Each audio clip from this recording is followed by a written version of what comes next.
I always forget to mention that, so I'm going to mention it first. Good morning. My name is Don Olander. I vaguely resemble that guy. It's a pleasure to welcome all of you to the 2018 summer program for the UCLA IS Associates. The topic, can the CIO evolve? I think it's a great question. I can remember before I retired, when I was a CIO and kind of late in my career, I'd hear whispers and rumblings of Neanderthal, dinosaur. So this whole thing about evolving, is a good one. So I'm interested to know where that, where the answer to that question takes us. Before I turn it over to Andy and we get going, I just had a couple of things I wanted to cover. One is, some of you might not know that this is the 40th anniversary year of the UCLA IS Associates. So when you talk about evolution, we've evolved over the last 40 years through many different IT periods and challenges associated with those periods. We haven't as yet done a specific celebration, so to speak, of the anniversary. But for those of you in the audience who are members of the IS Associates, we have the Executive Leadership Award dinner that we will have on November 8th. And it's at that dinner that we will carve out some of the agenda to kind of do a retrospective on the organization and also to celebrate the life and career of Lou Lieberg, who many of you knew. Lou passed away this year, so we'll be covering that at that event. I want to thank our two platinum sponsors, Canon and Nth Generation, for their generous support of the program today. Both companies have also been serving the IT sector for many years, so we really appreciate their support. And please take the time, both at the break and during the networking hour following the program, to drop by their tables and talk to them about the great products and services that they have. Each of them are also offering a drawing for a really nice prize if you drop your business card off. Also, please feel free, if you're not a member, to reach out to anyone, particularly who has one of these little stickers at the bottom of their name tags. It indicates that we're board members and that we're more than willing to share information about the IS Associates and see if there might be some interest there in joining or sponsoring. I guess we're going to be doing a panel discussion at the at the end of the second half of the program. So as we're going through and each of the presentations, please be thinking about what kinds of questions you would like to ask the panel. I think it's going to be fabulous. Thank you for indulging me, and at this point I'd like to turn it over to our program chair and your host for this morning, Andy Schley. Big round of applause.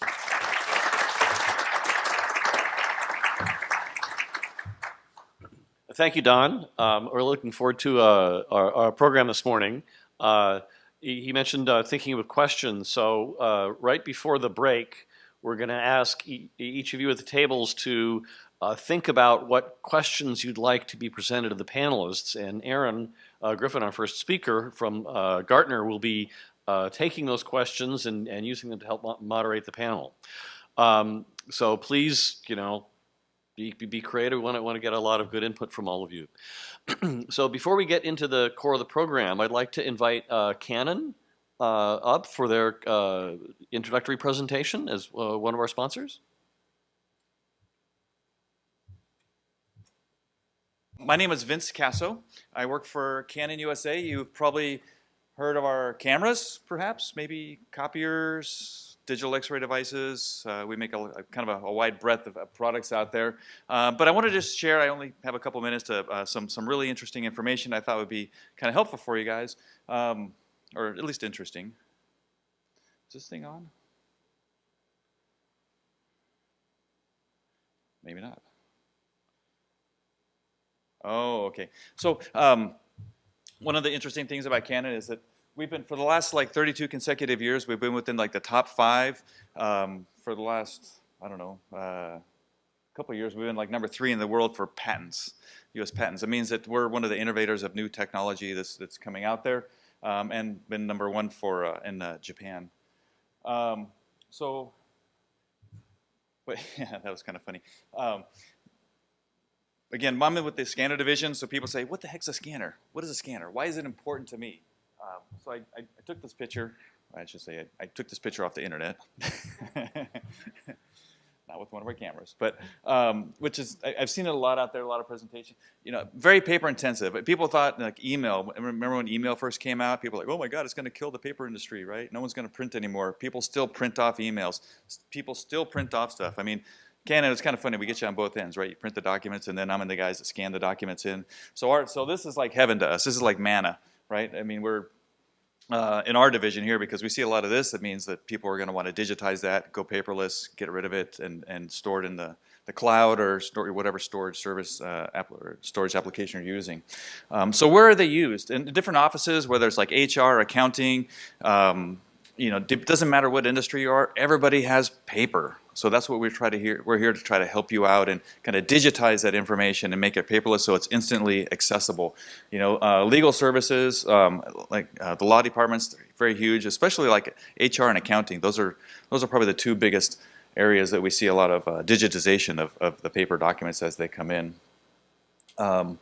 So since I only have a couple minutes, I just thought I'd talk a little bit about some of the trends that we're seeing out there in our specific division, because you guys are the ITs. I mean, you guys are the ones that kind of keep it together, right? I mean, you know, if it wasn't for you, I mean, you know, how are they going to get their computer working? I mean, how are they going to be able to access their iPhone? I mean, especially with those millennials out there. And, you know, no offense, millennials, but so, you know, IoT and AI, machine learning, those are kind of hot topics. I was trying to think of how IoT kind of affects us, right? IoT, I mean, whether it's my smartphone turning off the light switch in my house, which I finally got buy-in from my wife to go digital, you know, go with my my smartphone. But just imagine being able to access an important, a critical document, whether it's an accounting document, an invoice, whether it's like you're on a plane and you need to access some blueprints, right? You want to be able to access it. So you need to have quality documents, quality images being scanned in or digitized. And that's kind of where we come into play. Again, we work with the copier division very tightly, but I mean, there's sometimes when you need to have a nice small footprint of a document scanner out there to digitize your documents. VDI, everybody knows what VDI is, right? I mean, we see a lot of that out there where people are just, you know, oh, the user kind of messes up. Okay, let me just refresh your system for you. It's super, super easy. And especially web-based applications. Well, with our division, the scanner division, we try to make it seamless and easy for you, right? I mean, whether it's your scanning over the web, whether you want to, you know, push out drivers to your clients out there. There's some really cool tools out there that you can actually standardize the driver. You ever have a customer, you know, one of your clients out there, and they kind of print something off and they kind of change the settings on it, and they kind of, no one ever messes stuff up, right? But you want to be able to set like a standard default setting for your drivers out there, and that's some of the new tools that are available in the scanner division. And also like making them networkable. We have some new tools to make it networkable. Sorry, I'm kind of rambling on here, but I only have 30 seconds left. We do have a drawing out there for a portable scanner, free portable scanner. But you guys that are in IT, just stop by the booth, and if you guys are interested in a portable scanner, I'll work something out for you. With that, I thank you very much for letting me present here. Again, Canon document scanners. Feel free to stop by. I have my friend Ty from New York who flew all the way out just to come meet with you guys. So he's very excited to be here because, you know, California, right? So thank you very much, and have a great seminar today. Thanks.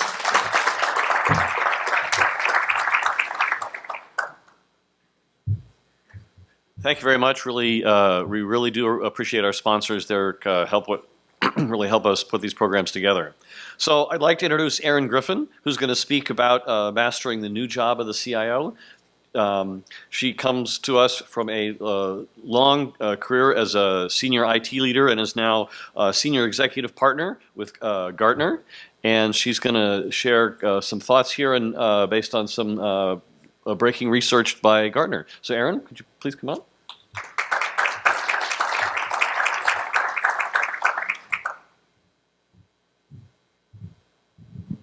Hello, everybody. Nice to see so many friendly faces out in the audience. And I suppose everybody's friendly, but I know a lot of you guys. So hello, and very glad to see you. Apparently there's a challenge to the clicker. Is there anything? Nope, just clicks. Great. I have both notes and glasses. I may need to resort to either one of them to get me through this, but we're going to do our best. I want to say thank you for having me here. My quasi-illustrious career in technology really started here in the computer rooms many years ago, and like many of us, I can tell painful stories about punch card printers that the tape, the ribbon ran blank on so that you couldn't really see the code that you typed at the top of the card, and you'd drop the cards, or you'd go through 100 or 1,000 cards and somewhere your program crashed. So I would like to thank UCLA for telling me that mainframe computing was not the way of the future. So kind of what is the way of the future? Well, we're going to talk today about the new job of the CIO. And this is based on research that Gartner does. On an annual basis, we conduct a major survey of CIOs globally. And based on that survey, we're going to show you how things are changing and really what that means to you. We like this whole digital thing. I think if you've ever looked at anything from Gartner, it'll be digital this and digital that. Well, the survey back in 2014 was about training the digital dragon. 2015, it was flip to digital. 2016, it was building the digital business platform. And 2017 was engaging the digital business ecosystem. This year, it's about your job, because with all that transition, what's happening is your job is changing. So the question is, and unfortunately there's a little error on the slide, the question is this: if your company were hiring a CIO today, would they hire you? And that's where we want to take you through this journey. So we conduct this survey globally, and as you can see, the numbers speak for themselves. Over 3,000 CIOs from 98 countries, $13 trillion in revenue, and $277 billion in technology spend are represented in this survey. So it's a pretty broad survey and covers pretty much every industry. And the data is very thoroughly analyzed. So we break it down by industries and by geographies and so on and so forth. But I'm pretty sure somewhere up here you will see your industry referenced. And I forgot to say one thing. If you have questions, you are welcome to raise your hand and interrupt me at any time, and I'm also glad to take questions at the end. So anything where you want to know or you want to poke at what we're saying a little bit, please feel free. So the finding that we have primarily is that the nature of the CIO's job is changing. It is changing from being a delivery executive to being a business executive. And we'll talk a little bit about what that means as we go through this. So one of the things that's pretty interesting about this year's survey was that there's a lot more money coming into IT than has been the case in the past. Thank you. I look thirsty. So there's a lot more money coming into IT than we've seen in the past. And in fact, there's more money this year in 2018 being spent on IT than any year in the 21st century, with the exception of 2007, 2008. And we know what happened after that. So this is a time of growth. Yes, Don? Is that percentage of gross revenue? Is that what the percentage? Yeah, it's percentage of gross revenue.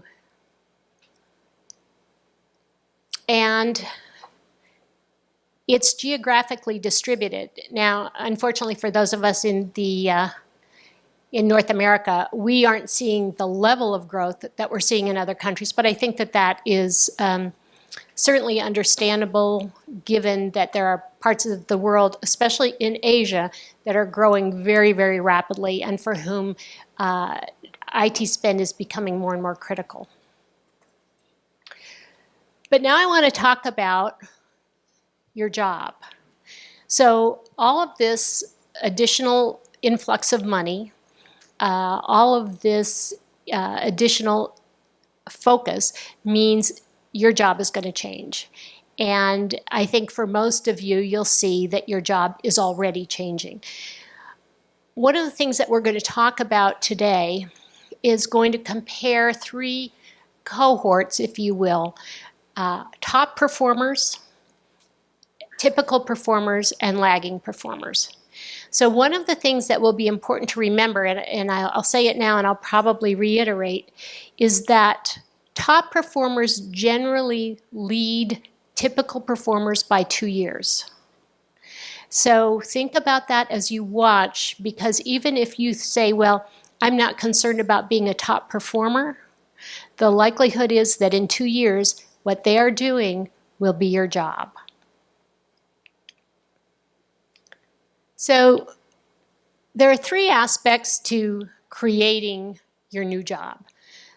The first is preempting disruption, okay? Because disruption is happening, you need to get in front of it.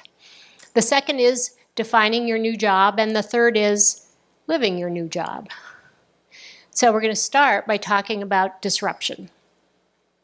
So there are 4 things that I want to talk about when it comes to preempting disruption. The first is anticipate digital scaling. So what I mean by that is we're all putting a toe in the water of digital, but digital is going to scale and it has to scale. The second is linking business and digital value. So understanding how digital delivers value as a business outcome. Third, forestall technology disruption. So we're going to talk about disruptive technologies and how they impact you. And finally, preempt cybersecurity threats. So 95% of CIOs expect digitalization to impact their job. So let me ask a question. How do you guys feel? How many of you think that this is changing your job? 20%.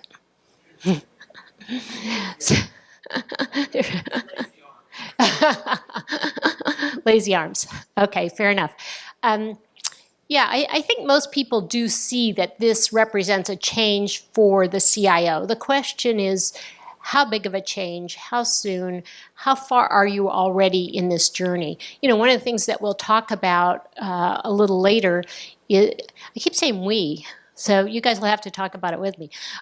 One of the things that I will mention later is really around industries, and I think that for those of us who may be, for example, in the media industry, you'll find that digitalization is already quite far advanced. So maybe your job is not changing as much.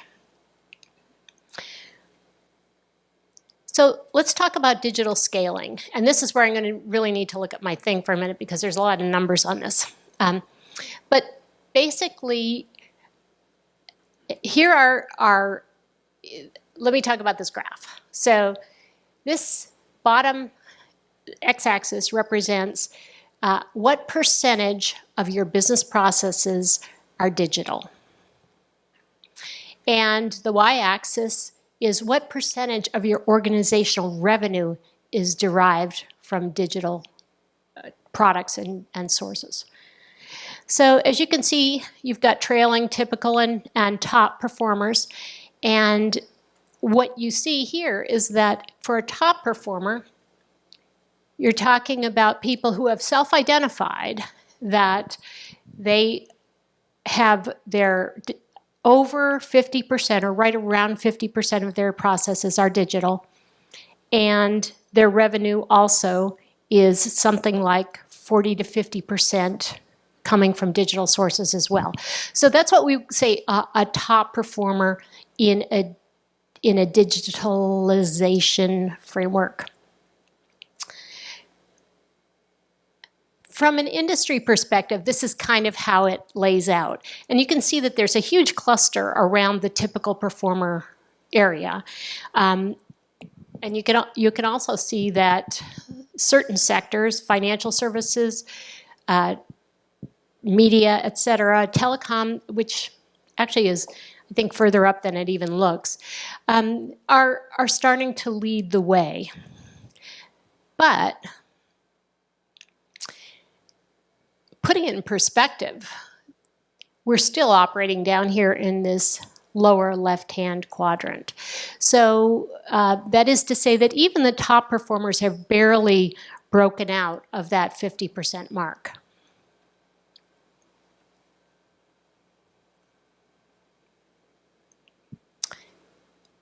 So there's a lot of opportunity. And we believe that almost any sustainable business model is going to operate in this upper quadrant, meaning digital processes, digital revenue. And in order to get there, it's going to be challenging. It's not going to be a straight shot.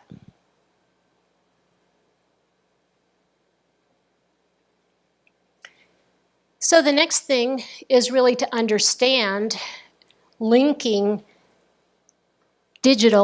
business and digital value together. So why is it useful to be moving up to that upper quadrant? And so I want to talk about an example. And POSCO is a Korean steel manufacturing company. And the CIO there told us that she is no longer responsible for the servers, she's responsible for the fabric of the company. And one of the things that she mentioned is that there's a change in the way that she's being metriced. It used to be she was concerned about system server uptime. Now she's being measured on 100% manufacturing uptime. So she has to make sure that all the manufacturing systems and processes are operating 100% up. That's a different metric. It's a different perspective. Even if you thought that, well, yeah, but the manufacturing systems are all dependent on those servers, it's flipping the script. It's saying you're now responsible for something that happens on the business side, irrespective of what you've done on the IT side. And I think that's happening more and more. And I think that you'll find that probably within your own organizations. Forestalling technology disruption. Okay, so what we're talking about here is the piece that I think you all really are feeling. And that is that there are new and disruptive technologies that are becoming more and more pervasive in your organizations. If you look at the numbers here, the grayish bar is the 2015 measurement, the blue bar is the 2018 measurement.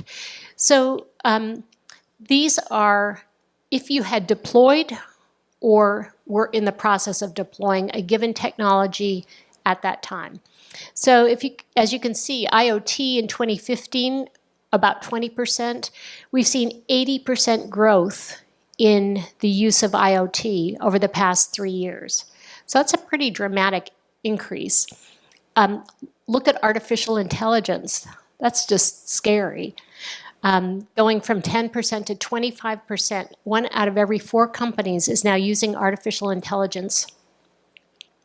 3D printing is also a significant increase.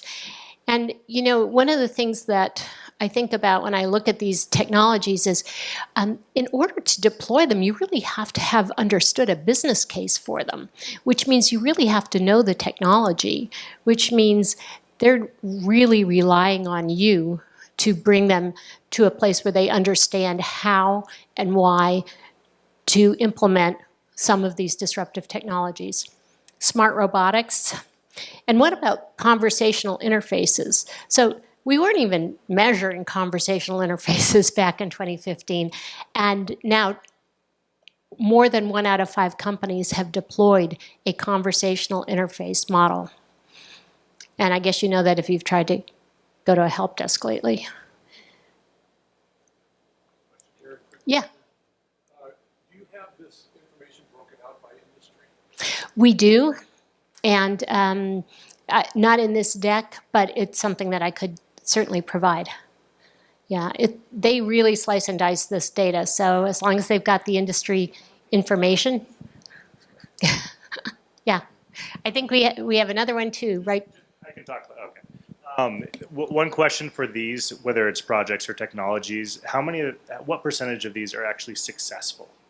Like successfully implemented? Because what we hear a lot is, because you were saying we need to be the experts, but there's a lot of buzzword bingo. You're just doing AI just to do AI, or ML just to do ML. Mm-hmm. How many of these would you estimate were actually successful, either 90 days, 1 year out, 2 years out? So I think it's a great question, and I think it speaks to the challenge of scaling. So it's one thing to try something out. It's another thing altogether to deliver it across the organization. And I'm going to show you a little bit of information in a minute that I think will speak directly to your question. And I think the implication of your question is maybe not all of these are fully prime time. And I think you will find the answer pretty consistent with your thinking. So, any other questions on this slide? Okay, great, and keep them coming. So, the next thing is preempt cybersecurity threats. And I guess the comment I would have to make on this one is, even if you could get your job today, could you keep your job today? Because this is one of the biggest threats that all of us face in technology. 95% think security threats will increase. 4% think security threats will stay the same. 1% had a really, really bad year. And I know some of you in here have struggled. I think most at this point have had the joy of some sort of a security threat. And it's a great learning experience if you like those kind of things. Personally, I'd rather learn off someone else's great learning experience. But it continues to be a prominent and important aspect of our job. I'm curious. This is such a great learning experience. At Gartner, do you employ the best hackers in the world so they can hack your system periodically? Should we employ the best hackers in the world? Or Why don't you? I think it's a great idea. Okay, let's get together later on. I know. Okay. Yeah. Before you do it unprepared. Yep. Surprise. It's better to be hit by 1,000 pebbles than by a rock that is going to kill you and make you disappear. Yes. Did y'all hear that? It's best to be hit by 1,000 pebbles than to be hit by a rock that's going to kill you. This is copyrighted, so don't use it. Yeah, copyrighted, so don't use it. Right. So, I mean, I think it's fair to say that cybersecurity as a challenge is not going away. It certainly has been a huge part of our world for a very long time. And as we get more sophisticated, the exposures and risks get more sophisticated, and it's never something that you can walk away from. It may not be as jazzy as putting out new digital products, but it's going to keep you in your job. So, okay, so that's preempting disruption. And before I go on, any questions, comments? Yeah. Mm-hmm. You know, I'm sure that doesn't surprise anybody. I'm surprised that it's only 95%, quite frankly. But it's really the nature of the threats that are changing. And then on the previous slide, you talked about, you know, AI and all those technologies, and that's only going to dramatically expand it, because each one of those is going to have their own, especially IoT and AI and all the things that are up there, new attack surfaces. Long-winded way of saying it's just getting worse, and there's no real change in sight. Where does Gartner recommend that the CISO or this you know, cybersecurity function report? Does it report into IT, or does it report directly into the CEO or some other place? So we're seeing it both reporting into the CEO and continuing to report to the CIO. I think that there are considerations. You know, there's always been this sort of idea of separation of powers kind of concept. There are also, I've seen CISOs reporting into legal, which is I think also becoming a more common approach.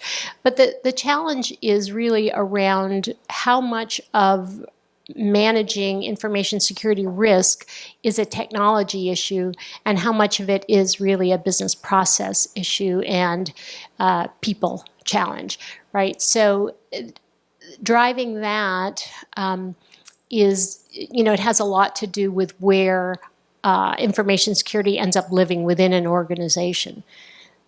So I would say we're seeing it both directly to the CEO, directly to the CIO, and also into the general counsel's office a lot. But you don't have guidance on exactly where it should be? No, I think our guidance really says it depends on where your business exposure is greatest, right? So if your exposure, for example, is more of an internal risk exposure, then that's probably a place where you'd want to elevate it across the organization. If it's really about external penetration, cyber threats, and so on, it's probably going to live in IT. If it's really about the legal risk, it's going to probably live within legal. One of the things that we talk about a lot with cybersecurity is really getting the board to understand your tolerable risk posture. And, you know, one of the things that we think about is really how your tolerance for risk around lots and lots of things exists on a continuum, and it's a choice you make. So as at the board level, you really need to be establishing what are your risk tolerances. And if your tolerance for cyber risk is very low, because, for example, you may have, you might be a medical provider or something like that, then you've got to operate your information security operations very differently than someone who has decided they have a high tolerance for cyber exposure. And again, that's going to drive where your CISO lives. Yeah. I found that when I'm trying to get money from the board, a lot of times I use mitigation as a deciding factor. But a lot of times it's really defining what's a business continuity problem, what's a disaster recovery problem. And that's where CISO and I we separate. In other words, my job is business continuity in IT, whereby I can go ahead and, you know, through technology, I can slice and dice the data so that I can shut off certain platforms and then run them on a second platform, so that we can continue with some level of downtime or disruption. But usually, you can do it nowadays in minutes or such and such. But the disaster recovery where you're hacked in and the platform is a disaster at the internet coming in, that's a different exposure. So that's where the CISO, I'm elevating their responsibility to be preemptive on exposure coming in versus going out. Yeah, yeah. All right, so let me skip along here to defining the new job, right? So, so we talked about the fact that you might, how would you be sure you could get your job if you were hired in today? So this is really about deciding what that job really looks like. And I'm going to talk about leading like a business executive, mastering change, and embracing growth.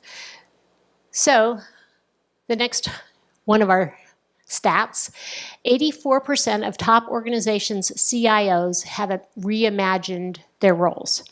Now what that means is they are taking on different responsibilities than simply an IT responsibility.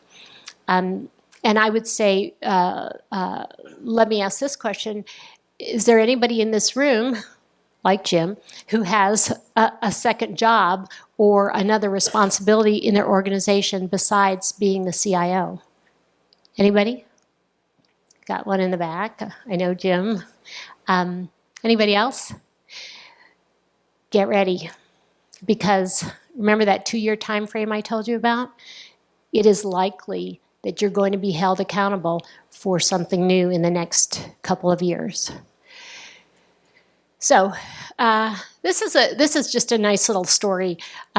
Nicolas Simone is the CIO at a cosmetic company down in Brazil called Grupo Botánico. And he was telling a story about how he had to learn to think like an executive. So when he first took this role, instead of sort of going around and talking to all the IT people and getting a sense of, what systems and servers, he went out and talked to the customers. And he went out to this one store and they said, what do you think? And the guy said, well, I really like your company. You're a great company, but you do the stupidest thing. Every time you send us a shipment, the packing slips in the bottom of the box. And so we have to take everything out of the box so we can get the packing slip to find out what's in the box. And, that didn't make much sense to him. So he very quickly turned around and created the ability to scan the label on the outside of the box and immediately generate the packing slip.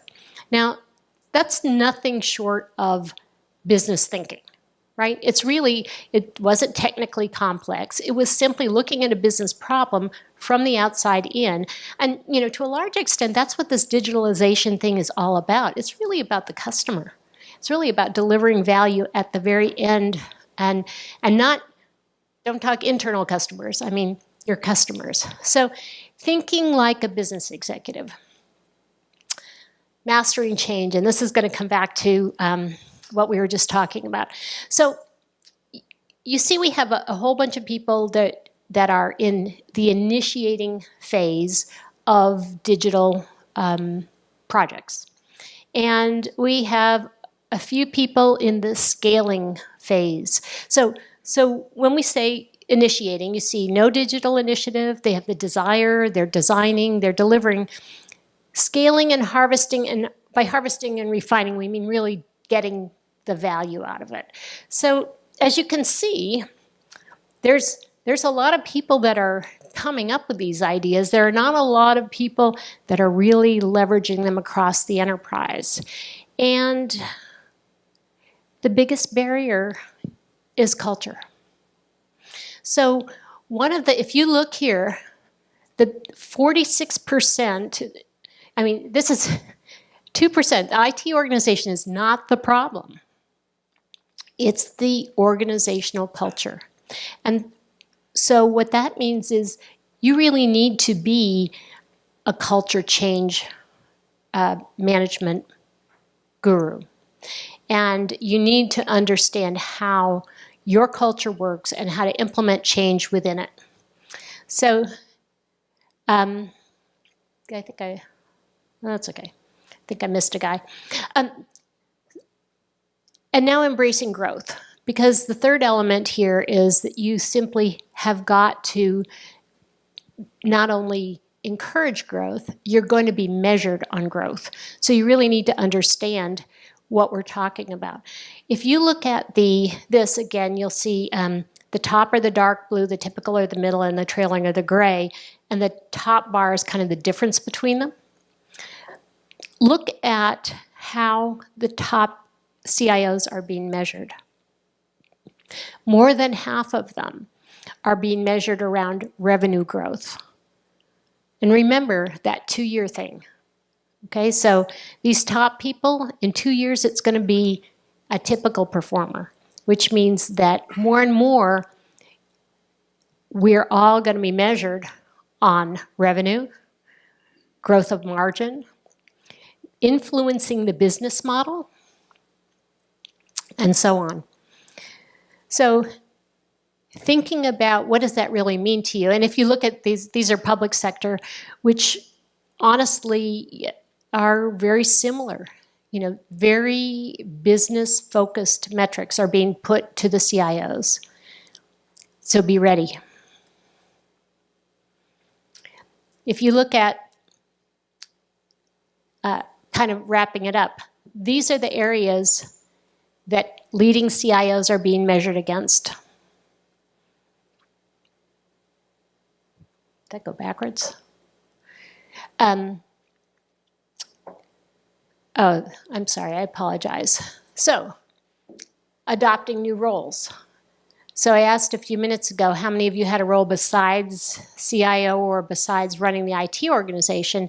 And you find that of the top CIOs, many of them, more than half of them, are responsible for innovation in their organization. And even in the typical organizations, nearly 40%. So innovation has to be a part of your agenda professionally. And this gives you an idea. And looking at the bottom one, it goes back to the conversation a minute ago. Almost 20% are being held accountable to lead enterprise change. So that's a pretty big deal. You know, I was talking with one of our colleagues earlier today about change management in their organization. And we were talking about how the demand for change management talent is tremendous. It's, you know, you can't even get the right people because the demand is so high. So change management is coming to your world, and it's an important part of how your digital initiatives are going to be successful. Live your new job. Seize your opportunity, revitalize your digital teams, build your bench strength, and rebalance your technology portfolio. These are the things you're going to need to do. Okay, so 93% of your organizations are ready for change in the top performing category, which means, so this is, I'll tell you this one quickly, but basically what this guy did in terms of seizing his opportunity was really just to use his access to vendors to bring technology change and knowledge to the business. He put some business problems in front of 20 or 25 of his favorite vendors, had them come in and do kind of a demo of how they could solve big business problems. Simple thing to do that any of you can do, but it really made a difference and made an impact on his ability to influence the company toward digital growth. Okay, having a digital team. Most, over 71% of the top performers have digital teams in place already. Most of those digital teams are combined IT and business teams. And that firewall that has existed is breaking down more and more rapidly between the business and IT. And how you structure and organize your team to take advantage of this, there are several ways to approach it. But the fact is, you need to be thoughtful about how your team is organized and how you focus them on digital responsibility. As you can see, several of these digital teams are reporting directly to the CEO and are even outside of IT. So you also need to be able to influence. Build bench strength. Now I'm going to ask you to flip this on its head. So you see you've got, these are new IT roles that are becoming more and more prevalent. And my question is, do you have them? But more importantly, my question is, what kind of things would you have to be doing to need them, right? So thinking about that. Rebalancing your technology portfolio. I think obviously infrastructure and data center spend reduction is a pretty dramatic thing.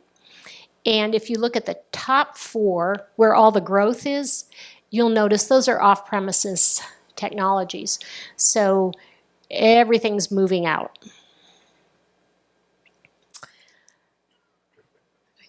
You miss 100% of the shots you never take. It's incumbent upon you to take the effort to change your job, because if you don't, and if you don't live that new job, you may not be in it for very long. So there are a couple of ways that you can measure your progress. There's a tool that you can use that we can provide you that will show you where you are with respect to your industry. So you can go ahead and do a little online assessment that shows you, for example, if this is media and you're in the 18%, that basically means that you're running behind 64% of your competition. So thinking about this, and I'll point you to the link. Here's another example for healthcare payers. I can't walk out of this room without a quote from the coach. Failure is not fatal, but failure to change might be. I think this is an important message for all of us. Our world has changed constantly over the 40 years that IS Associates has been in operation, and it will continue to change, and it changes at a rapid pace. You need to be able to change with it yet again. So I say, what's your perspective on this? I have 1 minute and 20 seconds to take questions, but Andy says I can use more than 1 minute and 20 seconds. I will tell you, we've got, and I will provide this to you in PDF form, some questionnaires that you can ask yourself. We've got some recommended reading, and this is the link to do the assessment tool and find out where you are sort of against your industry partners. Yes, you have a microphone. Thank you for the presentation, excellent. I'm impressed with your 20 years of experience. Tell me, how did you change in the last 20 years? How did you change the last 2 years? Oh my goodness. Yeah, you're asking us to do it. I want to know how you did it. I gained a lot of weight. But I'm working on that. Actually, quite a bit. So I will say that prior to joining Gartner, I've been with Gartner just over a year. I was with Amgen. Amgen is a big biotech company.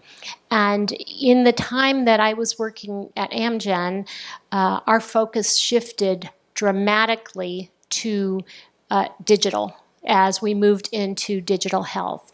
And it was a very interesting journey to be part of that transition into digital health, because there were a whole different set of problems we had to face. Just as an example, digital health is a euphemism. I got my Apple Watch, right?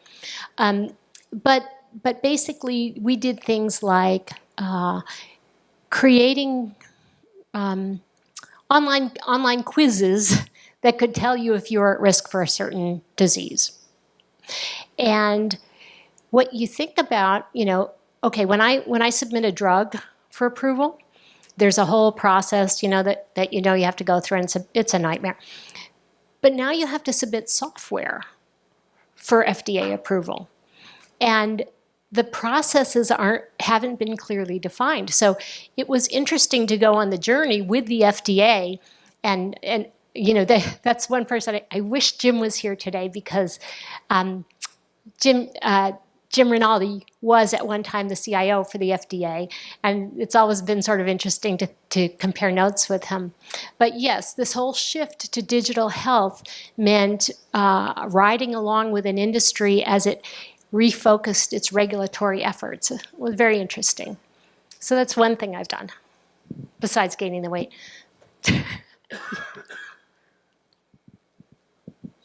All right, thank you very much. Oh, do we have one more question? All right. Erin, I also want to echo what Moshe was saying. I really enjoyed the presentation and can relate to a lot. One thing that you didn't mention, and I got my university hat on now, we've seen a startlingly large increase in what we call public-private partnerships. So the university and the individual researcher engaging with cloud, commercial, nonprofit, other institutions. There's just countless numbers of these kinds of partnerships that all kind of form the basis of the digitalization that you're talking about, or the digitalization forms the basis of these. We see the need to really focus on how those actually come together from a business standpoint, using the kind of terms you're talking about. So I'm just wondering if your studies relate to that sort of notion. You know, I see that also, and it's a really critical and important thing. As you know, there's always been that research relationship between universities and business. This is much bigger and broader. This is really about enterprise engagement across the board, and it's a really interesting topic, Jim. I'll have to check and see if Gartner has any specific research on that, because I think it would be interesting to talk about. And I think it very, very definitely applies in the world of digitalization. So digitalization is really a popular topic, and I guess I'm wondering how many companies are at the advanced stage. When I do my research, I see a lot of them at the beginning stage. Have you walked any through that are at the advanced stage, and what approach do they take, and how do they get there? So I think to get to the advanced stage, I think first of all, there has to be a business driver, you know, that's pulling it. And one of the areas that certainly is quite advanced is the area of media and entertainment. And in large part, that train left the station with Napster and has been moving ever since. So part of it is, you know, what is driving the business problem. But I think that certain industries have done it because they've been pulled along. Other leaders in individual industries are trying to push to get digitalization. I think that's a harder path, and I think that, again, in our survey of the 3,300 CIOs, only 174 fit in that top leading category. So it's still quite a small group. Right, I think time's up. Yep. Thank you very much. You're welcome.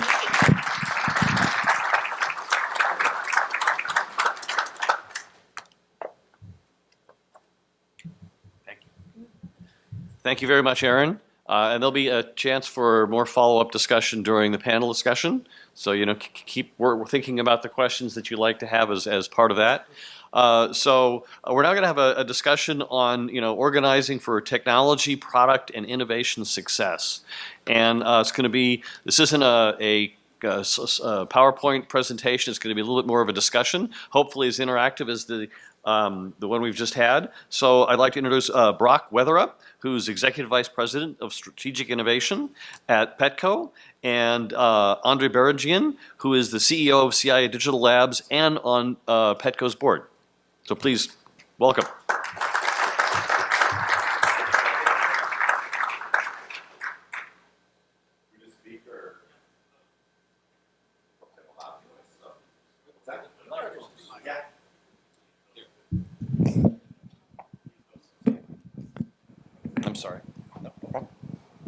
you.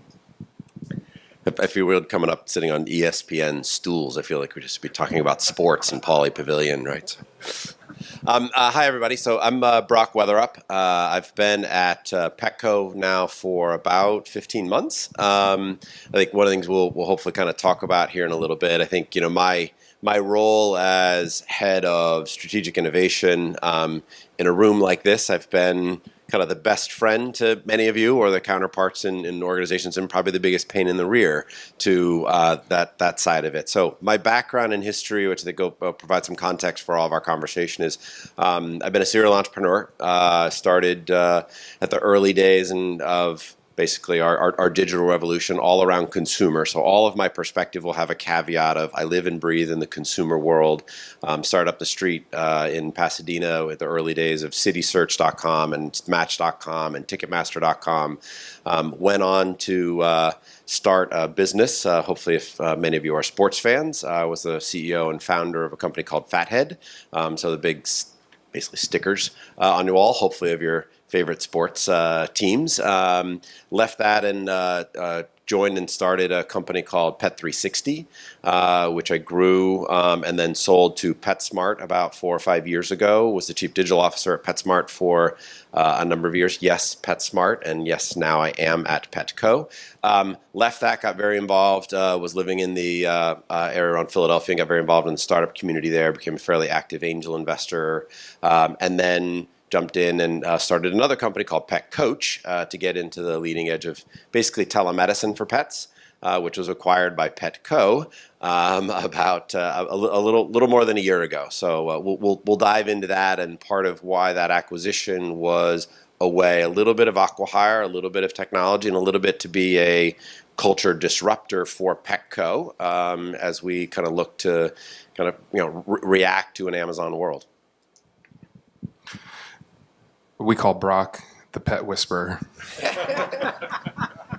So my name is Anderee Berrengian. I am the CEO of C Digital Labs. I'm also a multi-time entrepreneur. Started out my career a long time ago in .com 1.0 days. I was at a company where we created click advertising. You may have heard of that. And we grew that business, and we took it public and ultimately sold it. From there, I started a whole bunch of companies, but decided that one of the things that was my passion was to help other entrepreneurs. And so I started a fund, a small venture fund, and started investing in entrepreneurs. And the whole idea was just to help them and be very hands-on. I love operations. And so we did that successfully with a few partners.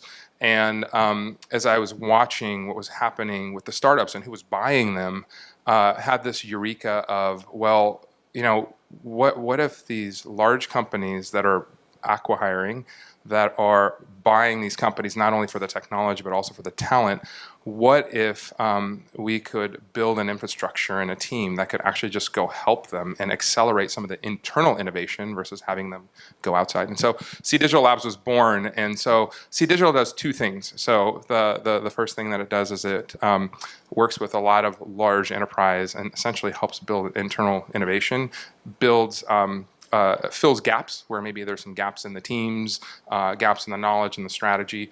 But the second thing that we do is still back to our roots, and our roots is startups. And so right now in the lab, we're building 12 different startups. And those startups are all focused on some of the largest problems that we see out there. So some of the kind of current things, we're building we're building a logistics business. We're building several marketplaces. We're credited for inventing native advertising. If you guys ever know native advertising, so the short of it is that I've been in and around digital space since 1.0, invested in it, and then now trying to figure out how to innovate in it through startups, and also to help folks like you guys just accelerate essentially what you do. I met this fine gentleman about a year and a half ago or so. So 2.5 years ago, I was talking to the CEO of Petco at the time, and we were talking about a whole host of things. And he said to me, he goes, you just think differently than we do. It's like, I don't have anybody on the team that thinks the way that you do and the way that you're focused on digital and on innovation. would you join the board? Okay, that was kind of a surprise. I said, sure, I usually have startup boards. So I ended up joining the board 2.5 years ago, and what I realized right away is that there's a couple things that were missing. One was some of the culture, which was in the prior presentation, and then the other thing was the team.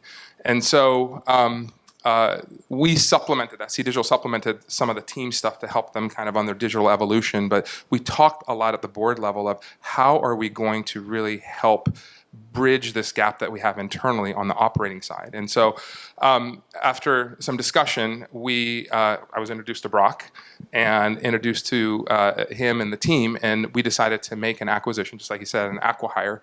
And so we brought Brock and his team on board to do essentially two things. One is to bring that team and that innovative way of thinking, and then the hope was also that that there would be a big culture shift that would happen over the course of time as they penetrated the organization. So we're going to talk a little bit about that kind of transition. So maybe I'll ask you a question, Brock. What were some of the biggest surprises that you encountered when you joined the Petco team? Well, I think, as we look through, Petco sits in the category of a lot of, I'll call it in the death term of a traditional retailer, right? And nobody's saying, boy, traditional retailers are killing it in today's environment, right? So when we look at that sort of scenario, I was like, well, sometimes, why would I kind of jump in and do that?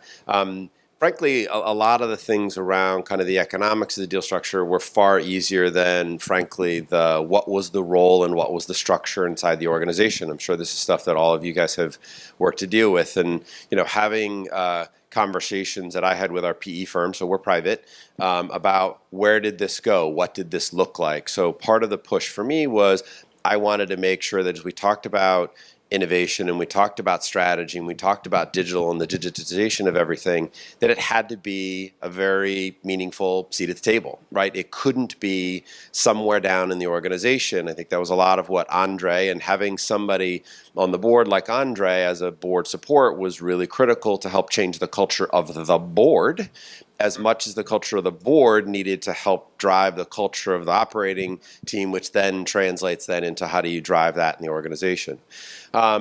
The next step of trying to figure out the structure was, okay, in that scenario we have basically 3 EVPs and our CEO. That's our operating committee, and it was important to me to say, look, we had to be a part of that. If we're going to be a retailer that exists 5 years from now and 10 years from now and be thriving, then we have to be thinking in a different way and how we're trying to do that, and how could we make that a reality? How could we shift resources?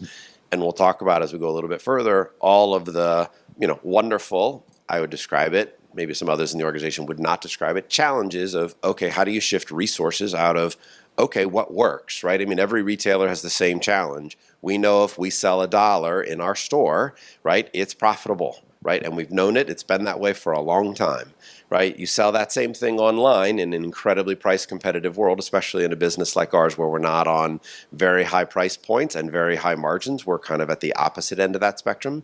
Think about shipping 30 pounds of clay, aka litter, right, to a cat customer, or a 30-pound bag of dog food, right? Those aren't the easiest things to move through and create that sort of scenario. So we made the choice as an organization to say, look, let's create an area where we talk about digital, we talk about innovation, but I wanted to fight a lot on, and this is something we can talk about, debate, would love some of your guys' perspective, is, should innovation sit in a group?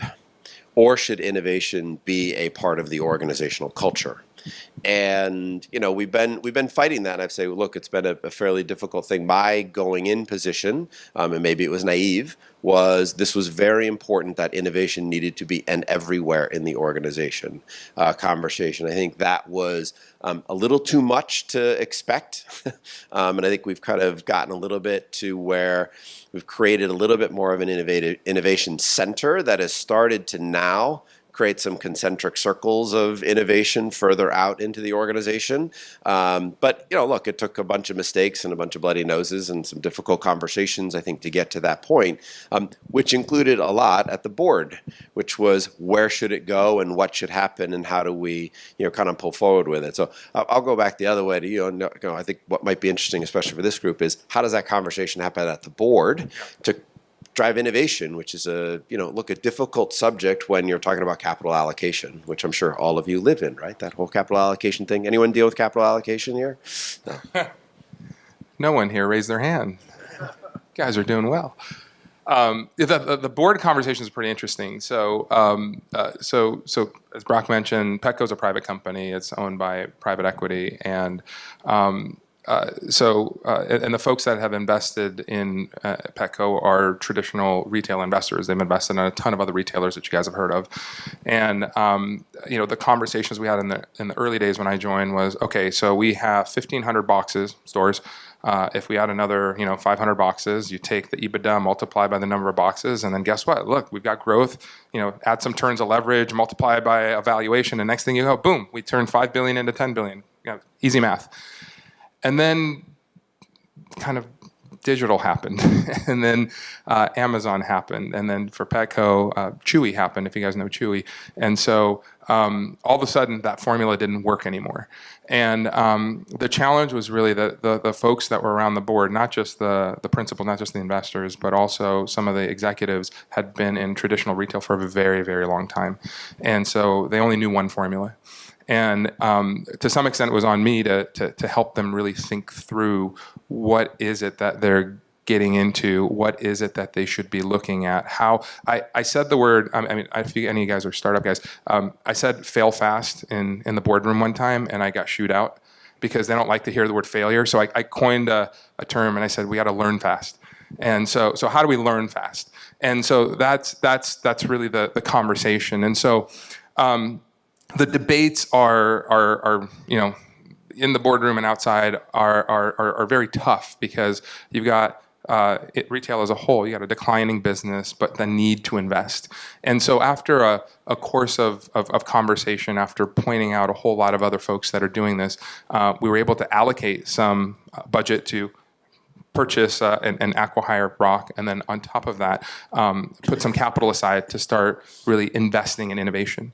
And so the conversation was, look, let's not do one big shotgun shot and hope that that's the thing that's going to do it. Let's look at doing what startups do, which is try a whole lot of different things and see what may potentially stick. Now, think about it smartly. Don't just do it willy-nilly, but think about it smartly and find areas and gaps where we could potentially innovate and be the leader in the industry. I think, there's something to that when you get to, having grown up as an entrepreneur. One of the things that's been really difficult, hard, whatever you want to call it, but the DNA of someone like me and that sort of conversation is you just try a bunch of things and a lot of them are going to fail. Like you don't wonder, you just don't know which ones, right? Now that same conversation, especially to a PE, right? So a pure PE buyer, they have a formula they go in and they, there's a general, very specific follow to how that's going to come together. To try and bring into the organization, well, how do we fail and how do we accept failure and how do we walk through that, right? Not the easiest of concepts, especially from an investor perspective. You mean we spent, $5 million on something and wait, it's not turning into something and we want to shut it down? Well, okay, well, part of it then is, okay, could we have learned more for 50 grand instead of 5 million, right? And start to learn those sorts of dynamics and how do you push into some of those? And I think, one of the large challenges, look, all of our industries have different disruptors at different points in time, right? And I think for us and for, kind of our scenarios, well, gosh, a couple things that were up on the slide, like, yeah, we need to be in voice, right? So how many of you have an Alexa or a, Google Home, right? Yeah, okay, it's everywhere right now, and the volume and take rate of what that's happening, especially in the consumer world, is unbelievable, right? And you start to go through all those discussions that we've all had around, okay, do you buy, build, or partner, right? And you work through those sorts of scenarios, and so in voice, we're like, there is no business model for us in any way, shape, or form. I've tried, I can put spreadsheets together like the best of them, but there's just no way for us to go like, this is how it's going to work. We can be on Alexa, but you can't sell anything on Alexa unless obviously you're Amazon, right? So, okay, well, how do we participate there given that, those are where we need to go? And the process on, Google and other things, like, look, they're wonderful for setting timers and they're wonderful for gathering, fact-based information. Today, there's zero doubt in my mind they are going to be incredibly active in our purchase behavior. Just don't know how. And so how does an organization like a Petco look at voice, and we want to invest in it? Had some, Walmart, I think, was said, they're spending roughly $1 billion on voice commerce like this year. Okay, well, we can't really invest that. Maybe, I probably can't even calculate the volume of what Amazon's doing against voice this year and how they're trying to drive that sort of commerce. So the question is, how do you do that? Well, guess what? Literally today, we announced that we're in voice. So we have a voice application that literally went live today on Alexa and on Google Home. Now, it's all content. Now, what we did is we found an early stage startup that needed a great partner, client in our case. They wanted to prove their name. So I knew the founders from before, from some circles, and had some proven capability. We're their first big customer. They didn't give it to us for free, but on a relative basis, kind of nothing. And look, we're out in it. We're part of that conversation. Do I still know what that is? But that's not an easy conversation to have, to say, hey, we're going to allocate some meaningful dollars, not tiny, but not massive, to something that we have no idea how it's going to pay off. But if we're not there early, I think about things of, look, voice SEO is a real thing, right? Somebody's going to ask that question. Hey, Google, okay, Google, what's the best dog treat for my dog? Well, there's going to be an answer. So unlike Google today, where there's a billion answers that go with it, there's going to be one answer, right? And so I don't know how or why or what or how we can try and be there, but I have a feeling that Google and others are going to be like, who's there for the longest, who continues to update, who's going to be involved with it. But that's not the easiest conversation, right, to go through. And how do you create that sort of innovation budget versus what's your core budget on, how you go after some of those businesses? Can I ask a question? Sure, go ahead. You use so often, the two of you, the word conversation. I'm fascinated, and that's remarkable. Your story, being entrepreneurs, you're an amazing couple. The way you look to me like you could be movie directors. No, seriously. All right. Okay. You have been already, you know each other for about a year and a half or more, I think. But did you say something like this? Did you ever engage in a conversation where you didn't see it the same way and you walked out learning something you didn't know before? More than once? Way more than once. Yeah. Could you just give us go through? Are you now in something which you don't agree about? Yes. I'd like you to have the conversation in front of us. That would be fun. We had a conversation last night about bird scooters. You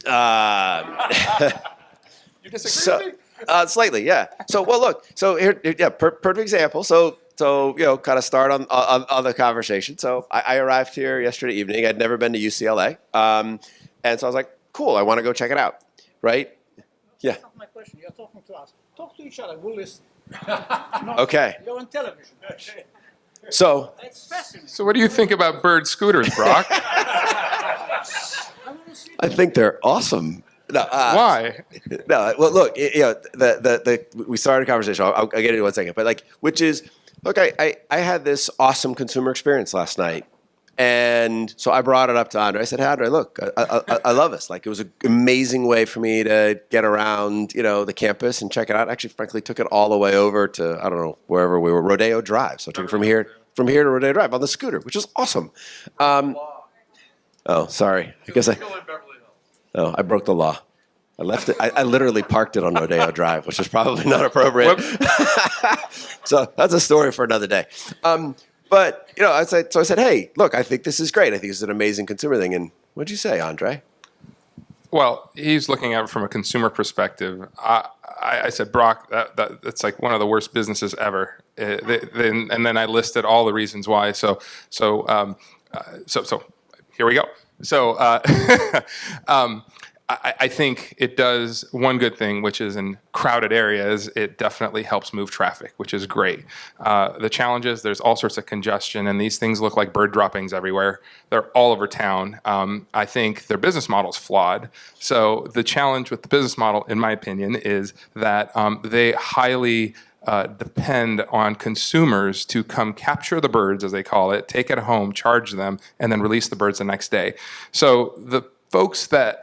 And I would say, and that's just noise relative to the consumer who loves it. Yeah, but it's not a viable business. So I think at some But point... if you're solving a consumer demand, you're right. That is a point where I was a total need state yesterday. I was not going to walk around for an hour when it looked warm by LA terms. I saw your right? Instagram. Yeah, okay. I wasn't going to walk around and get sweaty before our dinner because I didn't want to sit there being like a sweaty mess. I didn't have time to go take a shower between my walk around campus as I wanted to do it. And I was like, somebody's going to figure it out. There's a way that can work. Bird may or may not be the answer. Yeah. But the idea of it and the concept of it is valid. I think from a consumer perspective, I can imagine why you like it. I think from a business perspective, I can give you 100 reasons why I don't think it's viable. And then I think from just a nuisance perspective, these things are everywhere. I don't know. If you guys live in an area where there's a lot of birds, I can't imagine you'd like to have 20 of those sitting outside your front doorstep. But let me turn this back to kind of So what about those consumers? No, there's a bunch of other pieces. But I mean, look, this is a very active dialogue. Whether it's bird scooters or other things, this is the stuff we talk about all the time. And I think that dynamic, I think, is very important and extremely healthy for an organization of Petco. And I think if you're not engaging in those conversations kind of internally in your organizations or finding the dynamic where that is okay, or more importantly than okay, it's encouraged and extremely healthy, and finding the opportunity across the organizations to be able to figure out when do you and how do you try. So again, I'll go back to the voice example, right? Of look, we're not spending much, right? So it's in the low hundreds of thousands of dollars to be there. But look, we decided to do it 3 months ago. We're live today. Now we had some tools to be able to kind of get there a little quicker. I think you have to have a culture to do that too. So when I joined the board at Petco, there wasn't a lot of that debate, what he's describing. And it was really kind of stamp out the same model, keep going. And I think what Brock's brought and the team that he's brought with him, they've brought a fantastic ability. What we do in the startup world is constantly just question ourselves. If you look at a startup, it's always in search of a business model. You have a thesis, you go after that thesis, but most of the time you're wrong. And so we're constantly challenging ourselves and testing ourselves to push ourselves to the limit.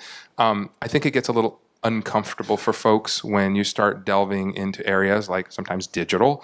They don't know, they don't understand, they don't know what they're getting themselves into. And people really, especially alpha folks, have a hard time saying they don't know, have a hard time saying they don't understand. And so some of what Brock has brought to the team is basically being able to have that engaging discussion and really challenge the norm. I think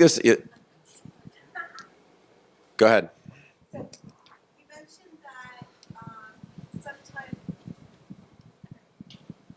So you mentioned that in order for you to get capital to do some of these things, right, you don't really have an ROI, you kind of don't know if it's going to work. So at this point, you've tested a couple of things. What have been the results? And does the board, the financial results actually show that some of these things that you are testing or the learning fast are actually paying off? Yeah, part of it, if everything I walked into the board had no business case, then I don't think I'd still be at Petco. So let's be realistic about the validity of it. Part of my role also is I oversee all of our e-commerce and what we're doing we have Drs. Foster and Smith as well as Petco.com.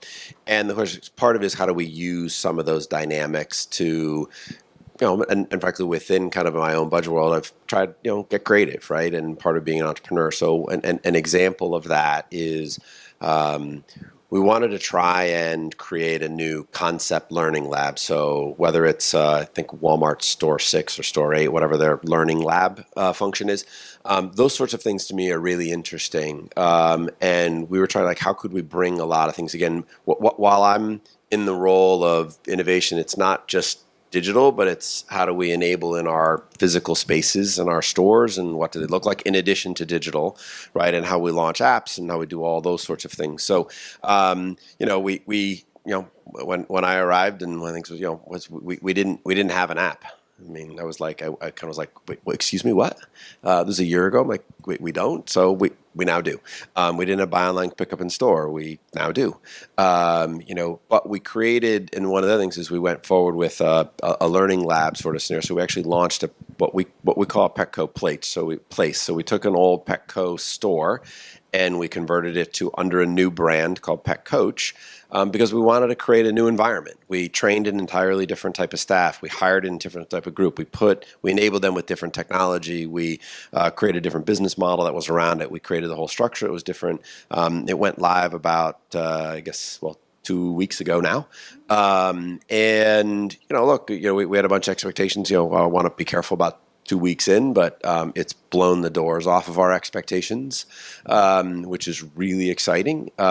So you have to show leading indicators, right? And I kind of liken it to, again, if you're in the startup sort of world, and you have to figure out how do you get enough of idea, or get an idea far enough down the line where you get a bit of a proof of concept, and how do you do that as cheaply as possible and with as little disruption as possible, to then hopefully talk with folks to get then some capital to get to the next step. And call it a management presentation style versus an quarterly update style sort of conversation, which is, this is what we've done so far, and this is where we expect it to go. These are the data points that we expect to achieve along the way. And if you don't achieve them, then it's a reorient to the following. But that's it sounds way easier than what it is. And I will say, having, again, board members who've worked with the board to try and do that, took a lot to get our CEO to get comfortable with what those scenarios were, and do a lot of educating. My CIO partner, it's a guy named John Zavada, who's an unbelievable individual. He and I locked arm in arm, and we connected, and we said, look, we need to do this. We went from a pure waterfall sort of methodology, where I would say we're a pretty advanced agile squad methodology today. And it's proven. We launched stuff a year ago, and most of the time it would have some form of meaningful critical failure right out of the gate. Not great. To where the amount of stuff that we've launched in the last basically 120 days is more than the last 3-4 years of the company. Yeah, for sure. So productivity out of it, and then how does it translate into the business, for sure. I think from a board level, real quick to answer your question, so my role there has been, and always is when we're dealing with boards at C Digital, is really convincing them that sometimes the ROIs that he's talking about are meaningful, but they're small, because we're doing little startup things, right? And so it's really to convince them that trying all these different things is better than doing nothing. And so if you're in a declining industry where retail's having its challenges, you have two choices. You can say, for example, let's pretend last year versus this year, we're going to see a 20 million decline or 50 million decline in our bottom line. Well, I could either wait for that to happen, or I could take a couple dollars off the balance sheet and try to do something about it. And so whether I wait for the decline of 20, 50 million to happen, or I spend that money in hopes of finding a way to resurrect the business, I think that's a better way to go, right? Don't, what was the quote about the failure is not an issue, but failure to change is an issue. And that's exactly sometimes what I feel I have to preach, because people forget that. So there were a couple of questions over. Yeah.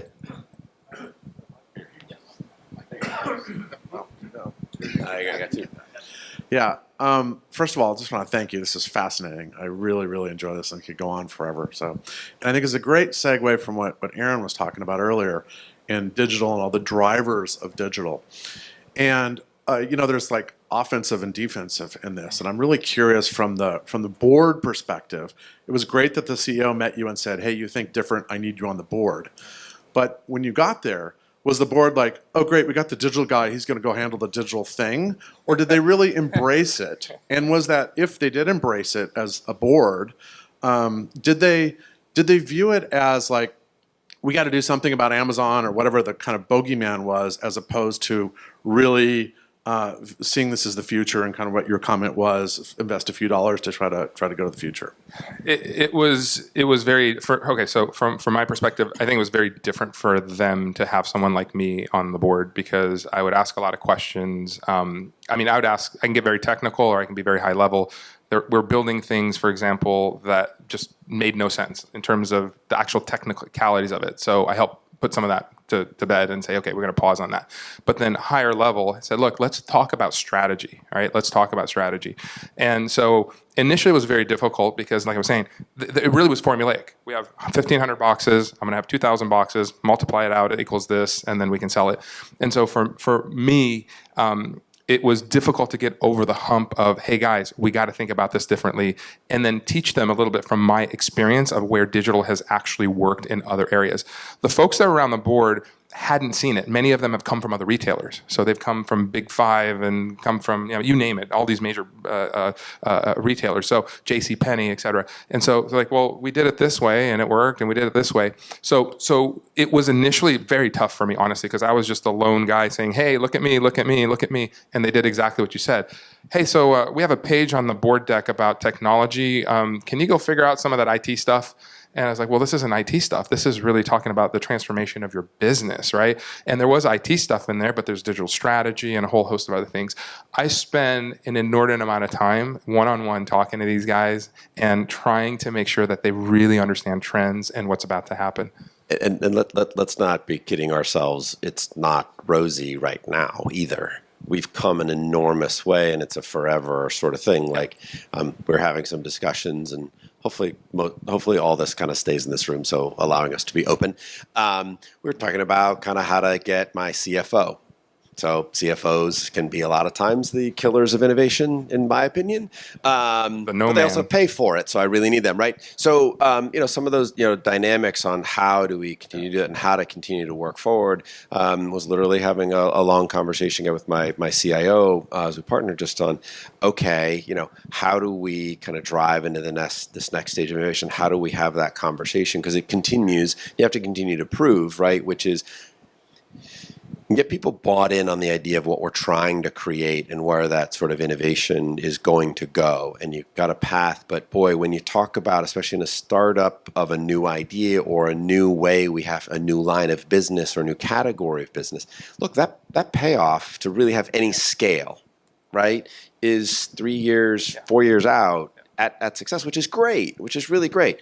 But boy, like 6 months in, your CFO's like, what the F is going on? Like, we've spent this and I have nothing to show for it, right? Other than like some leading indicators. Well, yeah, but look, and those are not easy conversations. We've been lucky enough that, again, we've shown enough successes in enough meaningful ways with the right type of support, with a lot of ongoing conversations that, have to continue next month, following quarter, next year. That doesn't go away at all. When you run a multi-billion-dollar business, making from a new initiative, hey, we made $2 million of revenue. Like, who cares? But the sorry, go ahead. Oh, sorry. But the goal is to really teach those folks to understand that all of these bets are a long-term play, and then they will pay off. But it's hard. It's really a hard discussion. I want to ask a question to you, Andrea. You talk about business models. And you talked about, Brock, about the 2 or 3 or 4 year kind of time frame. When you're in a private equity structure, those guys are looking at exit from day one. Yes. And they're not looking to invest. They don't want new insulation. Yes. They want a few powder plants. They want a kind of paint job on the front. They want to get out of there. How do you actually manage this business model, given the innovation and the digital activity and the marketplace that changes? How does this match? It seems like a big disconnect. So you're asking me about me. You're 100% right. And so when I joined the board of Petco, it was essentially the day that there was an exchange in hands by private equity. So one private equity sold it to another private equity. And so when that exchange happened, we had already had some conversations. I met the CEO and folks. Those guys all stayed on, so there was no change of control or anything like that. And so when I had talked to the new private equity, they basically said, look, I after a lot of conversation, said, look, you need to have in your investment thesis a digital strategy. And right now, what you're assuming is that everything that's happening, you're just going to extrapolate it. But there's this thing that you're going to get sidelined by, which is called digital, that's going to completely change your business. So they bought off on that. And so then what the conversation we had then was I said, okay, well then you help us figure that out. And so I think if I had joined later, if it was 2 or 3 years into the investment, it would be a very different, their investment, it would be a very different conversation. But for them, digital was always a part of the strategy and thinking, but they didn't know how to execute on it. They didn't know what they should do. They didn't understand when the returns were going to come. And they didn't understand how much money they're going to have to invest into it. And so a lot of it was, okay, so you're the digital guy, go take care of the digital stuff. But it was on me to help them think through now what are the phases and what are the steps to execute. The time horizon is affected by a lot of things. Partly it's performance of the business. Partly it's the status of the market. Right now, some companies can go public, some cannot. And so I think it's more been affected by the environment than it has necessarily by what we're doing. Yeah. So in terms of your private equity and also the acqui-hire portion of it, how much to say your Leonard Green team really want you to incentivize your full team like you would with a startup or something? How does that work? I mean, you're saying you want to, it's one thing about getting strategies and one thing about getting corporate investment, but if you have a team you're bringing on, are they getting incentivized for all this digital growth, or are they just being compensated with salary? That's an ongoing conversation, shall we say. Look, it's a difficult thing, and look, there are rubs that are happening right now, right? When came in, part of it we did create the structure for the it was a team of 5 of us, so let's be realistic on kind of what that was, but one of the big parts of culture transformation, other things was I've brought in probably north of 20, almost 25 people that I've worked with before. Not because existing folks aren't capable, but I always kind of look at and it wasn't just all working for me or my team by any stretch of imagination. It was across the organization because I felt it was really important. I'll call it a positive virus. You kind of put around the organization to bring that innovation conversation, somebody whose DNA starts there and ends there. And I think that's really important to not concentrate it. So again, lesson learned of trying to kind of make this across the entire organization versus not. But look, I think we're creating some of that rub, especially as we've started to create some initial successes of some things, right? Those people wonderfully wired to be like, well, wait, I just created this awesome thing and it's starting to grow. Well, if I had done that on my own and gotten, that's totally different economic structure, totally different incentivization structure. So we're working through that, which is, I'd love to say, I know how, I'd love to say Andre and I have figured out how to deal with that, or what the right answer is, but it will be perpetually a difficult thing. We've created some bonus structures to try and do some of that. But it's a very difficult thing, right? How do you bring in that entrepreneurial spirit and incentivize that in the right way? So. If this is working, yeah, we go. So I'm getting the eye from Andy that this is in fact the final question. We have red blinking numbers over there, so it's. I guess the final parting question would be, for the audience here, what would be those mile markers that you would say in the role of the CIO? You talked a great amount about the arc of how you create the agenda at the board and try to drive that into the organization. But for the CIO, since you'd work, kind of arm in arm with your CIO, what are the mile markers, that you would say are the things that you should focus on in order to operationalize and drive this type of innovation into the organization? Well, I think big proponent of the whole idea of a product organization, so product management, so tech product management. And if you have a highly achieving product management organization, which was probably the largest group of people kind of brought in, that was a new group within the Petco world, didn't exist prior. And that role, if done really well, right, has defined the market the idea landscape around it, where the plus and minuses, what are the key leading indicators, what are the value drops that come out of it, and creates a timeline to go, okay, where are we along the way and what are we trying to achieve? What are the challenges that we're giving the squads? What epics are we putting together? And thus, what are the value drops that come out of those epics? And if you do that all in the right way, then you have the points to go, where are we on the schedule? You know, where are we, as we kind of said, this was going to start this sort of value drop. Okay, we're starting to see it, or we're not trying to see it. And if we see it, is it above or below? And depending on that, how does that change where we go and where? And a lot of it really is how to, one of the things we all deal with is how do you create transparency into what is a large expenditure of intangible things, right?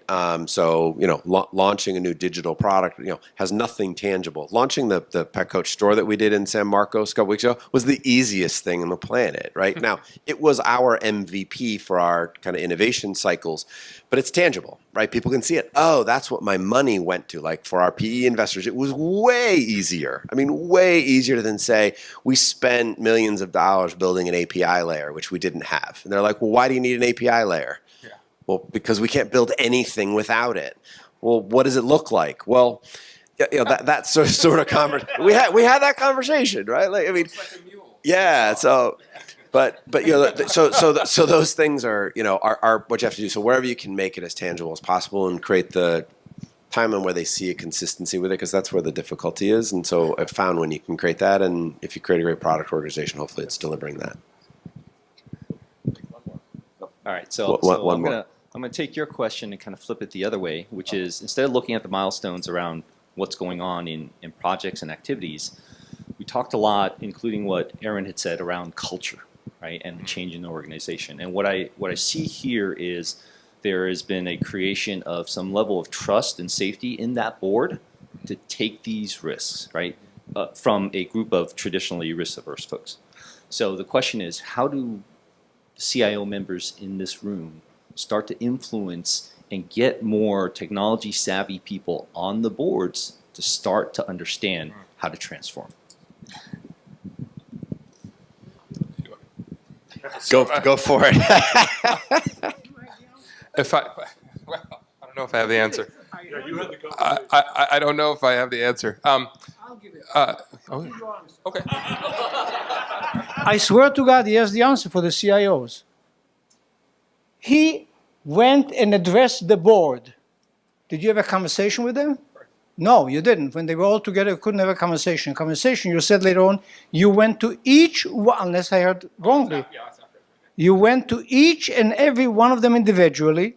And I think finally when you met with all of them, they were already sold on you. And you were part of the board. You didn't convince them when you met collectively, but you convinced them when you met with them one-on-one. Is how do you get that first step, which is to get on the board, right? I think that's what you're asking. So I'm suggesting that's the way to do it. Get the CEO permission. Can I just go to each one of the members of the board and have a conversation with them? Now, in theory, that sounds easy, but the board members, that's a pebble. That's not a rock. I got you. In theory, that sounds easy. It's more difficult than you think to get a hold of board folks, and so let's do it. So here's what it is. For what my suggestion to you would be, or the folks here, is find folks who are as bleeding edge as you can get on the board and do have that conversation. You need an advocate. You need one advocate. If you find that one advocate. And for me to join the board, I was talking to the private equity folks for a long time about just innovation as a whole. They kept saying, well, we got all these portfolio companies and some of them are just doing smashing well, other ones are not. What do we do? And we really need your advice. And so that's where the conversation started. But I found an advocate, and I've been now that I'm there, I've been an advocate for Brock and his team, and really now being that voice, because it's a little different when he's talking to them versus me just calling and saying, you guys are dumb. Why are you doing it this way? And really having the honest conversation. I can't say that. Yeah. I have very frank conversations like this, and I will tell them all the time, this is going too slow. We're moving too slow. How come we're not moving faster? But the first thing I define, and again, when I met the folks, my inclination wasn't to go join a board. I was just there introduced to just talk to them about innovation. And so when I explained to them how I think about it and how we think about it and some of the stuff that we've done, that's what sparked I found the one guy that basically said, come join, Let's have that conversation. One ad I would have is fear works, and I'll define it this way, right? It's not to sell a story, but like kind of the what happens if you don't, right? And I think it's really important that we articulate those as easily as we can and as simply as we can and push the reality of the conversation without being a doomsday, right? The beauty of today's world, right, is it's incredibly easy to start something. It's incredibly easy to scale something if you find the right thread. And that's look, I wish I graduated now instead of when I did in the early 90s, because it was just the opportunity, is so much greater there. And I think the reality of that fear, the reality of that situation is an incredible motivator, and where you can create some of those stories that frankly become personal to your board or kind of management team that can be articulated. In the consumer world, it's a whole lot easier because you can say, well, this is what happened to you, versus a B2B. And so it's a little bit easier in that sort of like, hey, you have your dog, this is what's happened. So those really make a big difference. And those are things that have probably created the greatest unlock when we've said, like, when one of our competitors bought Chewy and kind of that, look, that's an incredible motivator. For maybe the right or wrong reasons, but it was the right thing to start the scenario to then say, that's that fear path. But these are the other things that are coming, and building the momentum around it. The thing you have to know also is the C-suite has to be, mostly the CEO, has to be on board with somebody joining the board, because they basically are selecting their boss. And so it's a very touchy subject, because if you have someone who's sensitive or maybe insecure in some manner, they may not want that. So it's a touchy subject. All right. Thank you very much. Thank you, guys.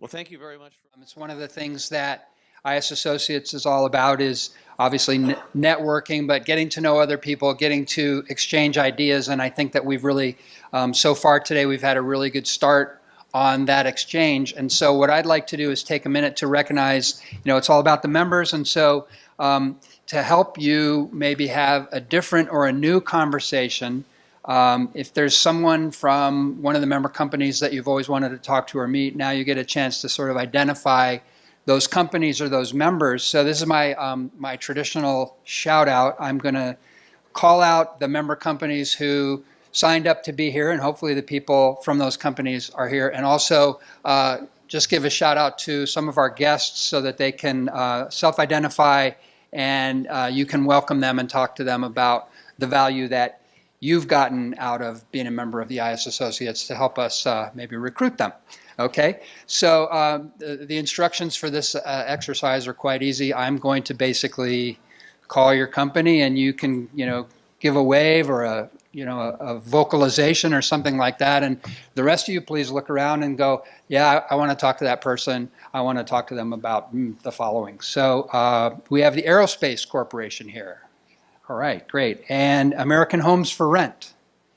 I've not seen Steve today. App Dynamics. I know I saw the other Steve. He's here. Avery Dennison. Belkin. Lance is in the house for sure. There he is, right there. Okay. There's an entrance for you. Broadcom. All right. I didn't see any Broadcom. Box. Do we have Box today? Okay. Commercial Programming Systems. Hey. County of Los Angeles. Do you have any county folks here today? All right. Hi. Epson. Hey. And Ernst & Young.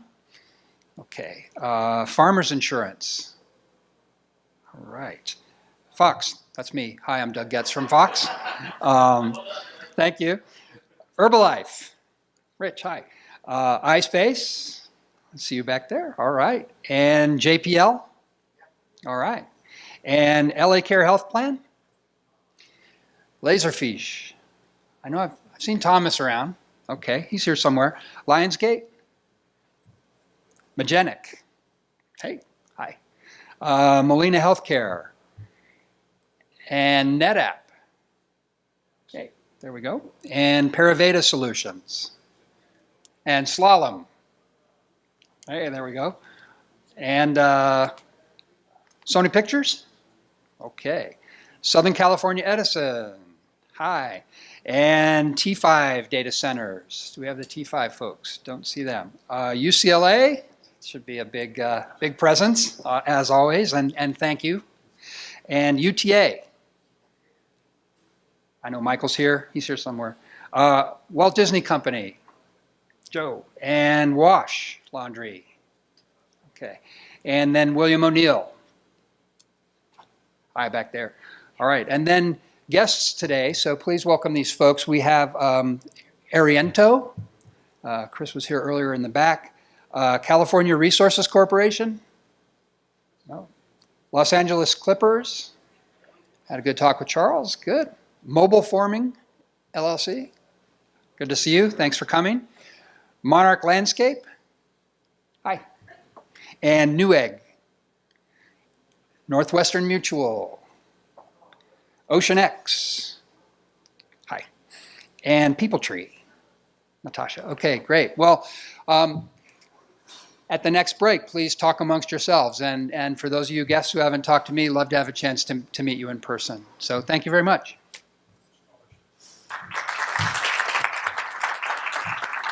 Doug, thank you very much. I'd like to invite up the representative from Nth Generation, one of our sponsors today. Have been very much appreciated. Thank you for your sponsorship. Good morning, everybody. Some great conversations today, wouldn't you agree?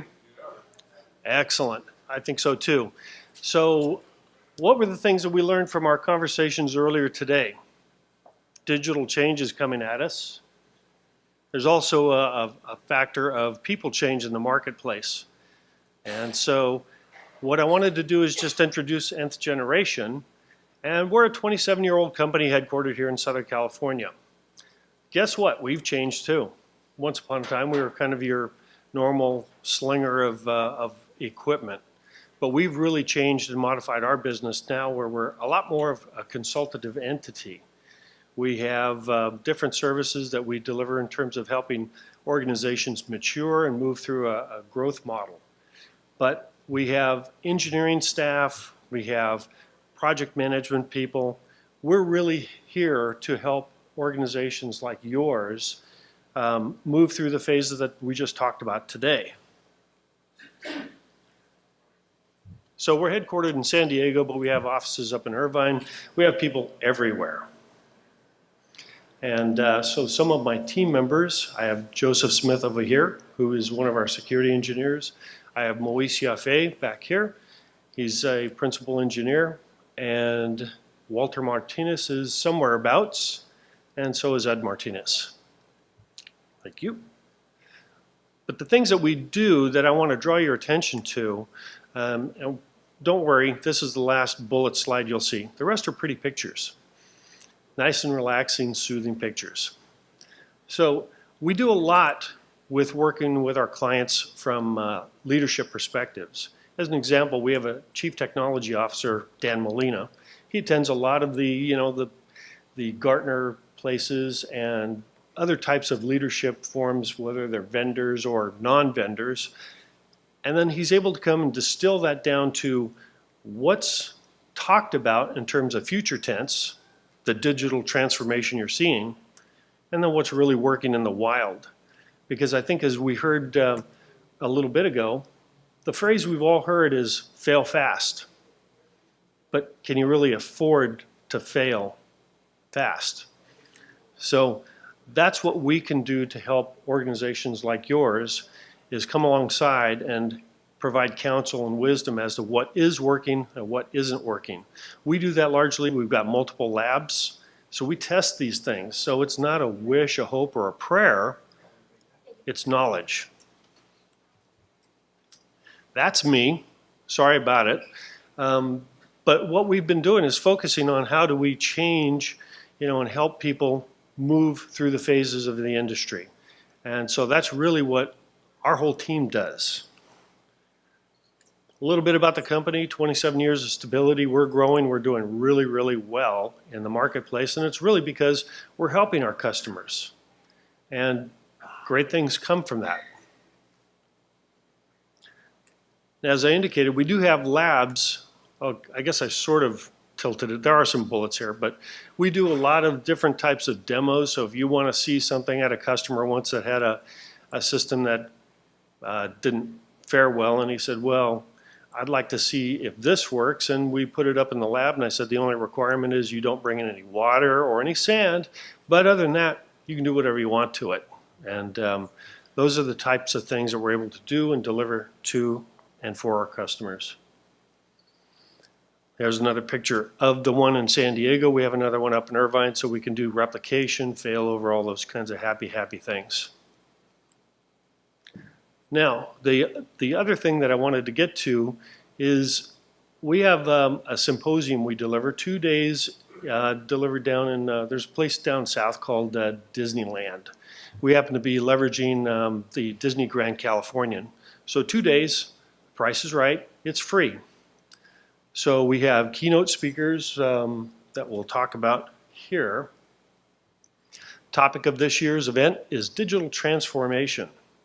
So we have key speakers coming to help and talk about, what they're seeing in the industries. We'll also be having folks like yourselves that'll be participating in panels, much like we're going to have today. So it's a great opportunity to further network and to learn what's coming, learn what the trends are. And that happens down at the Disney Grand Californian. Thanks so much.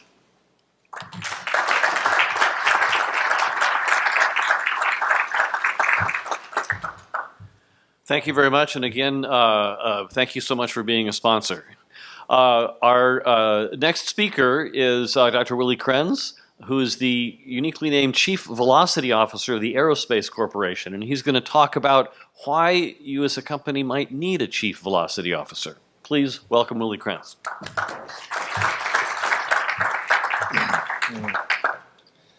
Thanks, Andy. That actually is my title.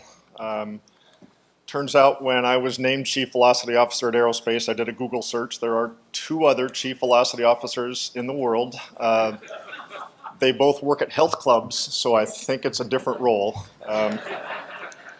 I'm also a recovering CIO, so I share a lot of the pain that all of you have gone through. One of the reasons why we created this role was I had, in my tenure as CIO, developed a lot of frustration with various scenarios where we had ideas about how to make some improvement, and I couldn't always get some of my partner organizations to buy in, to either change their processes or believe that going away from their paper binders was a great thing to do, or implement some new tools. They were pretty satisfied with how things were doing.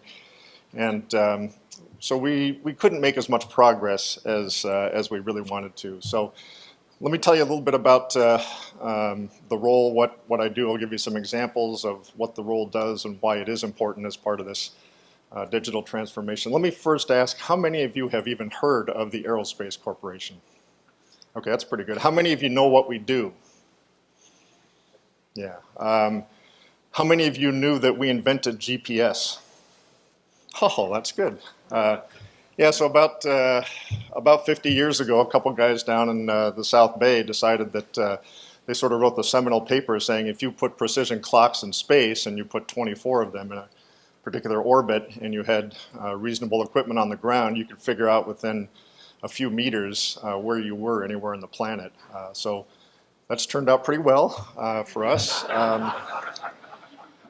Unfortunately for us, we're a nonprofit, so that didn't do us any good whatsoever. So we are a federally funded research and development center. FFRDCs were created to help basically advise the government on really complicated problems.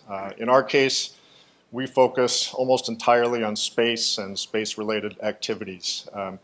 So what we are, as I mentioned, we are a nonprofit. We operate in the public interest. We have to maintain objectivity. We avoid conflict and competition with industry, so we don't, for the most part, build things. We just help make space work. That's kind of what we do. One of the interesting things about our culture, and it's important as we talk about the role of the CVO, we are a quasi-government, quasi-industry, quasi-academic organization. So basically we have the worst of all of them. So we have to, or think we have to, comply with a bunch of ridiculous government requirements and regulations. The government thinks that we should be as efficient and fast-moving as industry. And then we have to have the same Wild West, no-holds-barred environment of academia where all of our scientists and engineers object to any restrictions that we put on them. So I see my JPL colleagues kind of nodding. They're the same way. Other FFRDCs you've probably heard of here in Los Angeles, JPL and RAND are FFRDCs out in Boston, MITRE and Lincoln Labs. There's about 17 of them overall scattered throughout the country. So it's a pretty interesting place to work. Culturally, we could not be further from the startup culture that you just heard about. So if you loved that talk, probably going to hate mine. So we are just about $1 billion company. We do a little over half of our work for the Department of Defense, a little over a third for the intelligence community, and then the rest is civil space, so NASA, NOAA, things like that. You may be aware that the federal government nowadays is a little interesting. So just on Monday, Congress passed a new defense bill that basically reorganized how they are doing space. So it's very interesting times for aerospace. Also interesting because as all these new companies come out with new ideas, new abilities to launch small payloads, to think about space differently. You know, Google wants to put 4,000 satellites in space to give you internet everywhere. The whole model for space is changing. So we used to be pretty much responsible for making sure that space stuff works. Turns out in space, the extra couple of % you spend to make sure it works is well worth it. Because once you get a satellite up there, probably lasts 15 or 20 years. That's fantastic if you need the same exact capability, but then you're 15 or 20 or 25 years obsolete by the end of life of that satellite, and you've missed out on a lot of opportunities to improve what you're doing. So that's how we are changing and how the government is trying to change, and they are actually, no kidding, using the word velocity in some of the things that they're doing. So let's see, we have about 4,000 staff, about 3,000 of them are scientists and engineers. Over 750 of them are PhDs, so we actually are like a small university. We are in 29 locations across the United States at different classification levels, sometimes on government sites. So one of the big challenges that we face is how do we knit that together into a coherent company. As the government is changing and going through kind of a rethinking of how space is done, one of the big problems they're facing is how do we knit together these various stovepipe space systems that historically have just been the government gives somebody a bucket of money and they go build or acquire a satellite system and a rocket, and a ground system. And so over the years, you've built up these various silos of excellence in government capacity on the space side. And so now they realize that that no longer works that well, and they're trying to operate more like an enterprise. Turns out that aerospace is kind of the place where a lot of that comes together. So it's important for us to integrate as an enterprise so that we can help the government integrate as an enterprise. And by the way, feel free to ask any questions so I can take a break talking. So what is a CVO? Let's talk math for a second. If you want to change from where you are to where you're going to be, you need to apply some velocity. And going back to your calculus days, change in position over time is velocity. One of the things that's important to know is that velocity is a vector quantity, so it is both speed and direction. It's easy to go fast in the wrong direction, and that's just stupid. So you have to first define what direction you want to go, and then you got to figure out how you're going to get there quickly. One of my colleagues uses the phrase, or his boss uses the phrase, speed sends its own message. And so we're trying to transform the culture of aerospace and our government partners from the traditional paper-based government, regulation-laden, compliance-focused culture. I love the place, by the way. I've been in aerospace 33 years, so I say this with full affection. So we're trying to transform that culture into more of a modern kind of business where we can be more agile and respond to changes in the environment, because changes in the environment are coming. So a little bit more math. If you want to change your velocity, you have to apply acceleration. And if you want to change your acceleration, you have to apply jerk. So therefore, if you want a big change in velocity, you need a big jerk. And that's how I got the job. So So just a little, I love math jokes, I'm sorry. So just a little background on the big jerk. So I've been in aerospace 33 years. I started working on satellite attitude control systems, ground systems, research. I went to advanced projects for a while. This crazy guy named Elon Musk came by and said, you know, I have an idea for a small rocket company. Don't know whatever happened to him, but so it's been kind of an interesting time. And then about 10 years ago, our CEO called me up and said, you know, you've been bitching about the IT organization for 25 years. I said, yes, I have. She said, okay, do something about it. So she named me CIO. So my first IT job was as CIO, which was interesting because I had the credibility with the business. So when you talk about IT as a business partner, that part was easy for me. I didn't have credibility with the IT people who thought, what the hell is this guy doing running an IT organization? He's never run an IT organization. So my struggles for the first couple of years were convincing my people that what I knew about computers and systems engineering was relevant to IT. So we had a lot of experiences, and I can share some of them along the way. But then about 2 years ago, our new boss, we had a reorganization. And our new boss was thinking about whether we needed a COO-like function. And he talked to me about it and said, you know, do you have any interest in that? And I said, well, if the job is about keeping the trains running on time, no, that sucks. That's not me. I'd be awful at that. But if the job is about changing stuff, yeah, let's talk. That would be interesting. So he went through a selection process. Actually, before he went through the selection process, he talked with some other folks and said, yeah, I don't really like the name COO. That's just boring. I don't like the name Chief Administrative Officer. That's even more boring. He said, how about Chief Velocity Officer? And yeah, sure, whatever. But that's what he decided to come up with. He called this the Chief Velocity Officer. So I have all the functionals. So that's HR and finance and IT, facilities, security, and corporate communications. So kind of the same role that a COO or CAO would play. But my focus is not on making sure that they're doing their jobs and running their organization. My job is on the other stuff. That's a hard job description, but it really is the other stuff. So basically that only works if you assume that each of those functionals can do their job within their stovepipes pretty well. And then my job really is to talk about, you know, what's the platform that binds us? How do we work together for integrated success, for new kinds of capabilities? And then the other thing that is really the bulk of my job is about change management. And I'll tell you a few stories about change management.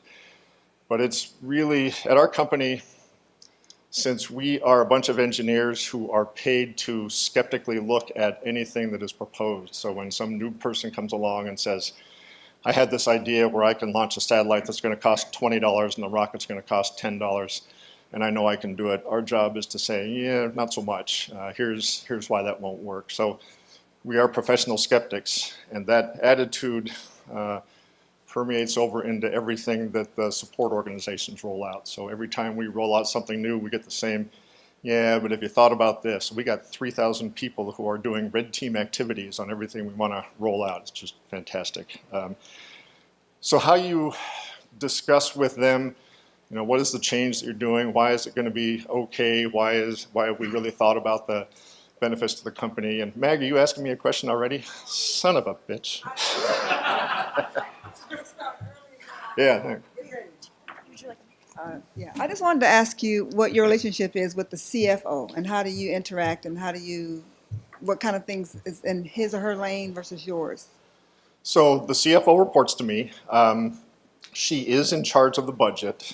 So that's an interesting dance where, while she reports to me, she and the CEO tend to weigh in heavily on the budget decisions. So I work with her on helping to set up our priorities of, you know, what are the budget decisions? Why are various things more important to the business or less important to the business? How do we schedule all those things? We have some big decisions on facilities programs coming up in the next little bit, and if we make decisions on the facilities program, that's going to wipe out most of the rest of our budget. So we play all those things together and say, is it more important to make these facilities decisions now, do the HR stuff now, buy more electron microscopes now? So while she makes the budget decisions, I try to help her put those decisions in context.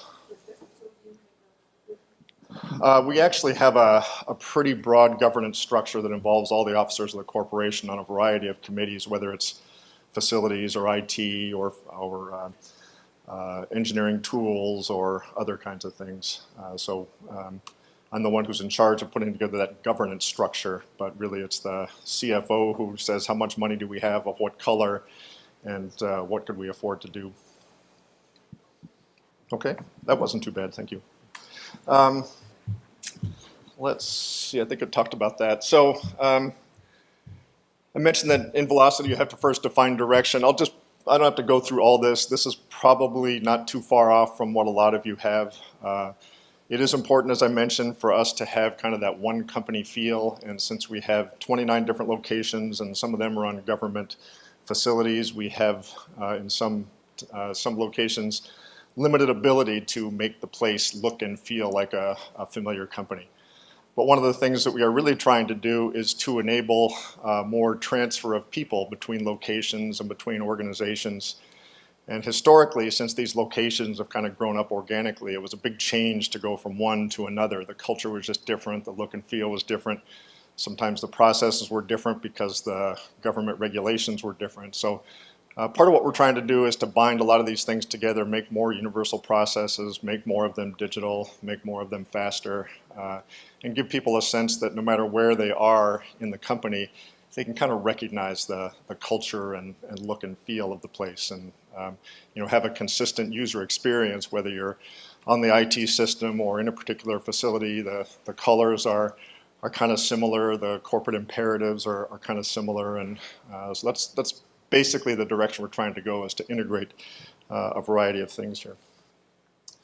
So let me give you a couple of examples of things that we've done and what my role has been. And I've abstracted these a little bit to protect the innocent.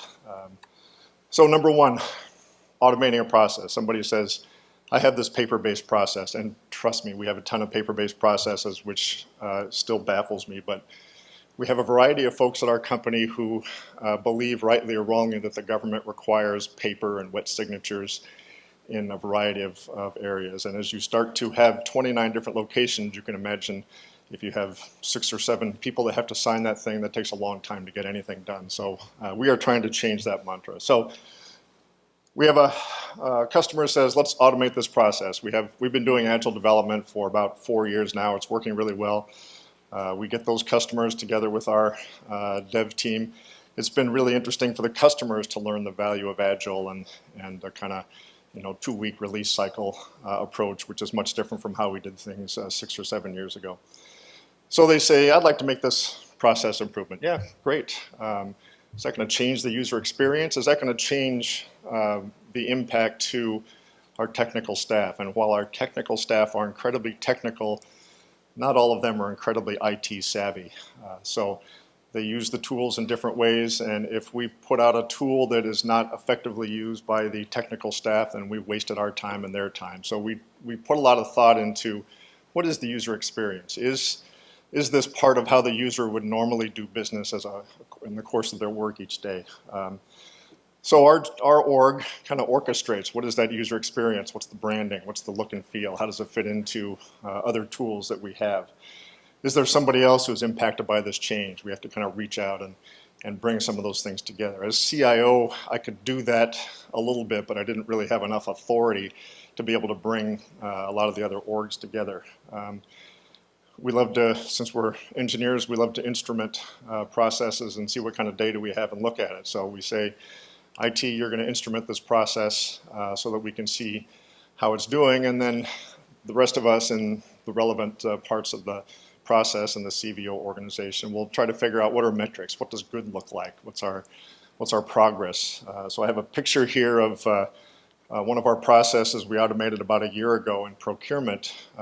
We used to have, no kidding, our procurement people just had binders of stacks of paper as they would buy anything. And After a year, only one person in procurement still thinks that paper is good, so that's a pretty good track record. So yes, go ahead. As I look at this, starting off with customer identifies a process and automate, is this very much a pull-driven system that you've implemented? Yeah, it's a great question. It isn't completely pull. There's a lot of push. There's a lot of pull. You know, we do use our own processes a lot, so we recognize stupid as well as anybody else recognizes stupid. But we do like to go out and engage with, you know, our customer is the technical staff of the Aerospace Corporation, and we do like to understand how they do business and what's getting in their way, what's frustrating them. They're usually not shy about telling us that. So yeah, it's kind of a balance, and so we, in concert with various customer reps, kind of prioritize what are the most important things we should automate. Where's the most value? Where's it going to impact the most people? Where's it going to save the most time? Our fundamental metric is how much time we think is going to be saved by automation. And just to clarify, this is a case where they're bringing the challenges to you, and you guys are coming up with the solutions? Well, I'll get to that later. Sometimes they are involved in bringing up the solution, and on occasion their solutions are enterprise workable, but not very often. You know, like I said, we have a lot of really smart engineers who spend a lot of time at home on spreadsheets or writing in their favorite language, and they think that that results in an enterprise service, and it really doesn't. And so we have to explain that to them. And we also, and let me defer that discussion for 2 charts because I do have an example on that. So one of the things that we found is people say, well, we like to make changes to that process, but currently our policies and practices are written in a certain way, and we can't violate our policies and practices. And previously, that would kind of be the end of the discussion, because it's an incredible pain in the ass to change some of our policies and practices. Well, it turns out that in my role as CVO, I own the policies and practices. So I said, well, why do we have that? You know, it was written back in 1991. It's been good since then. Why would you change it? Well, because it's stupid. So let's change it.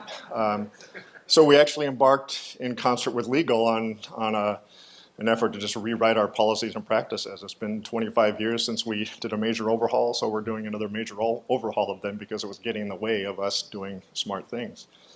And then it turns out that, well, a lot of your policies and practices have to be negotiated with the union. Fantastic.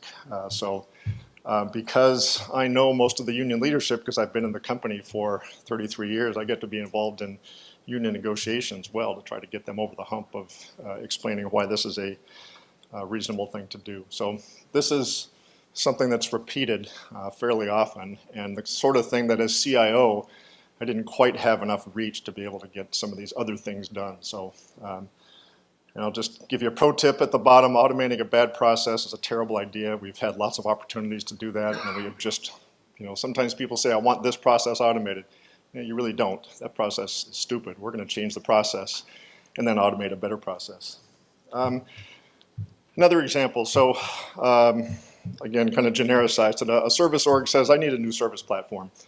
It's going to make my life easier, and satellites will last longer, and the government will save billions of dollars if we implement this new service platform. Yeah, okay, sure. So let's put together a business case that actually talks about the value to the business, why life is going to be better at Aerospace if you implement this. And so we put that together, but there's a whole bunch of other stuff that has to happen. So number one, if you put this new integrated service platform, what does it integrate with? What other data do you need? If it's an HR service platform, what data do you need from finance? What data do you need from facilities? And how do we integrate those? Do those platforms talk to each other? Is there some mapping of the data between those two things?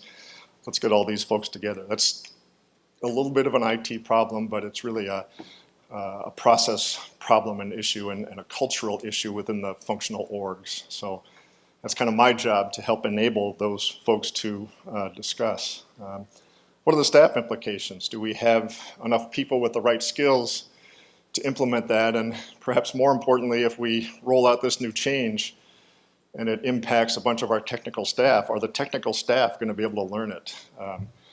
Again, we have a not real IT savvy, sometimes technical staff. And if we roll something out that is going to be ignored by even 50% of the people, that's going to be a problem. And our company is littered with projects that we thought were good ideas, but they required people to voluntarily learn a new skill or a new tool, and that just dies of inactivity after the initial honeymoon session. So it's kind of my job to say, when do we roll this out? Is this a big enough change that we want to think about training people, going on a big communication campaign? Have we rolled out something recently that's going to confuse them, or is too much change too soon? So a lot of that kind of cultural aspect is the stuff that I think about. One of the things that I've found is that how we communicate with people is it's different depending on the various microcultures in our organization. I actually, when we made a transition of our email system about 6 years ago, we did a survey after the fact about what was the most effective method of communication about this change. And we had somebody say, and I quote, "None of them were effective. You need to come to my office and explain it to me." Yeah, get right on that. So I have actually on some of our changes had to do road shows. I did a road show earlier this year to 9 of our biggest locations around the company, just to discuss big changes with people and address their questions, and it was remarkably effective, much more so than just doing a video blitz or email blitz or something like that. Just to go there, show that I cared about their opinions, show that senior leadership was interested in their feedback, and just frankly take a few spears. And at the end they said, yeah, okay, I get it, appreciate coming out. So we have gotten over that one big change. I talked a little bit about some of the timing and some of the other related processes. And then finally, one of the things that I think is really important for a CVO to do is just take the blame right up front for anything that goes wrong. I'm remarkably resistant to feeling bad about anything, so I just say up front, if this goes poorly, it's my fault, let's go. Let's not waste time on pointing fingers, let's just make the best of it, and we'll do what we need to do. One tip I wanted to give you is that sometimes it is good to give the users what they want, even if what they want is a stupid thing. So we, about 5 years ago, made a transition, and don't laugh at me, but we made a transition from Lotus Notes to Office 365. Yeah, I know.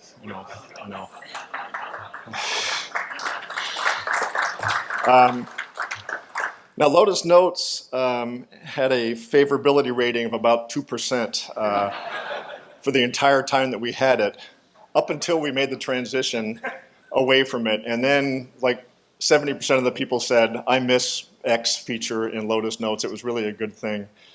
So we had to go through, a bunch of weeping and gnashing of teeth to say, yeah, I understand that we don't have that anymore, but really this is going to be a lot better. Bear with us. So, we went through about 6 months of nonsense to get people over the hump. But one of the things that I think helped that transition, and let me say that this is, again, reflective of our culture. In the space business, lessons that you learned 50 years ago are probably still relevant today. And there's not really enough frequency of launch. The big important satellites, you may have 7 or 8 launches a year.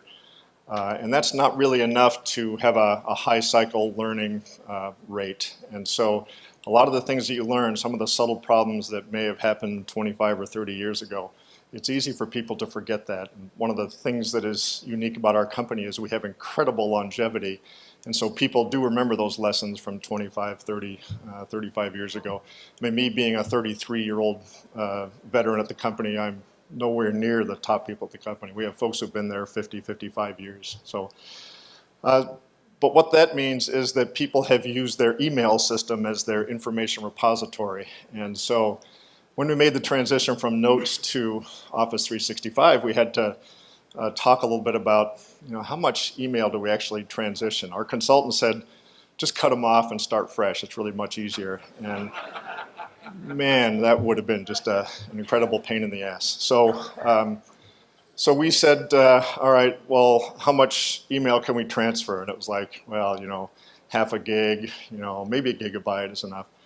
Well, we had people who had over 70 gigabytes of email, and So we decided we would just draw the line at 25 gig. We were going to pay the money, do the incredible, difficult process of transferring that much data, but it really minimized the pain that people felt as we did this transition. And so they mostly got to have access to their key information. We actually made a contest out of, we would give rewards to the people who decreased the size of their mailbox the most over a 3-month period. You know, we called it the Biggest Loser contest. So gave away an iPad for that. So we tried to turn it into something fun, and it really minimized the impact to everybody of what they were trying to do. So sometimes that's just worth it. Oh, thanks. So finally, back to your question. You know, we do often have engineers come up and say, I got a great idea, you should implement this.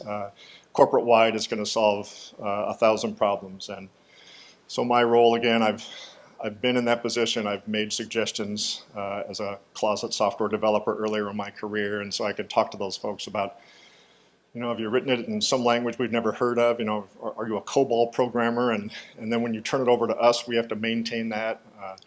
Does this actually fix a problem I care about? Is that the best way to fix the problem? Are you using corporate standard data and a corporate standard interface, or are you just, you know, doing your fly-by-night stuff?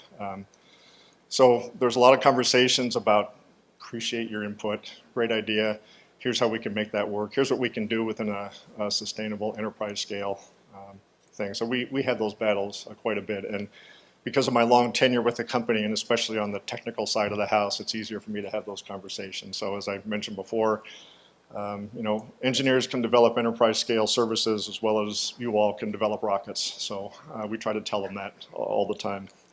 So let me just summarize, and then happy to open up to some questions. You probably heard this before, that everything is really about people, processes, and technology. The CIOs, I think, have the technology wired. As long as you have money, you'll deal with the technology. I have no doubt about that. There's certainly things you have to think about. We thought about a variety of things since we operate on multiple classified networks.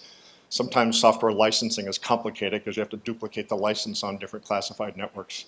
So we look a lot for open source alternatives, and sometimes we choose software packages depending on whether they're allowed to be on various classified networks, because we want the same software on all of our network levels. So that's one of the things that we think about on technology. On processes, it always seems like it should be easy. It's always a lot harder than we think. Our company, and maybe we're alone, but we talk a good game on processes. We don't actually do it very well. We don't adhere to the same systems engineering rigor that we profess to force on other folks because people just say they're too busy and they don't want to write down their processes. And one of the mistakes that we've made a lot is, well, we don't really have a process well defined. We'll just implement what's in the tool and that'll be fantastic. And that has never, ever worked, because what's in the tool is often different from what people expect and how they think about processes and business. And we can't change what people think. We often can't change the tool. And we get into these situations where tools just go unused because they're a misfit for what we do. But finally, I think the hardest one, and the one that I am most involved in, is the people side of the change. We are very much a people corporation. Most of our cost and all of our product comes out of the heads of our people. So we got to make sure that our people are enabled to do the right thing. And so we spend a lot of time thinking about what is the easiest way for folks to learn this, to utilize it, to make their day jobs easier. And how do we explain it to them? How do we put it in terms that they will understand and appreciate? And you know, for us, it's all about the culture. I'm sure your culture is quite a bit different, but I think understanding your culture and tailoring what it is you're doing to the culture is a key thing, and certainly a key part of my job. So really my job is orchestration of change. That's what the CVO role is all about. And with that, I'll take a couple of questions if you have them.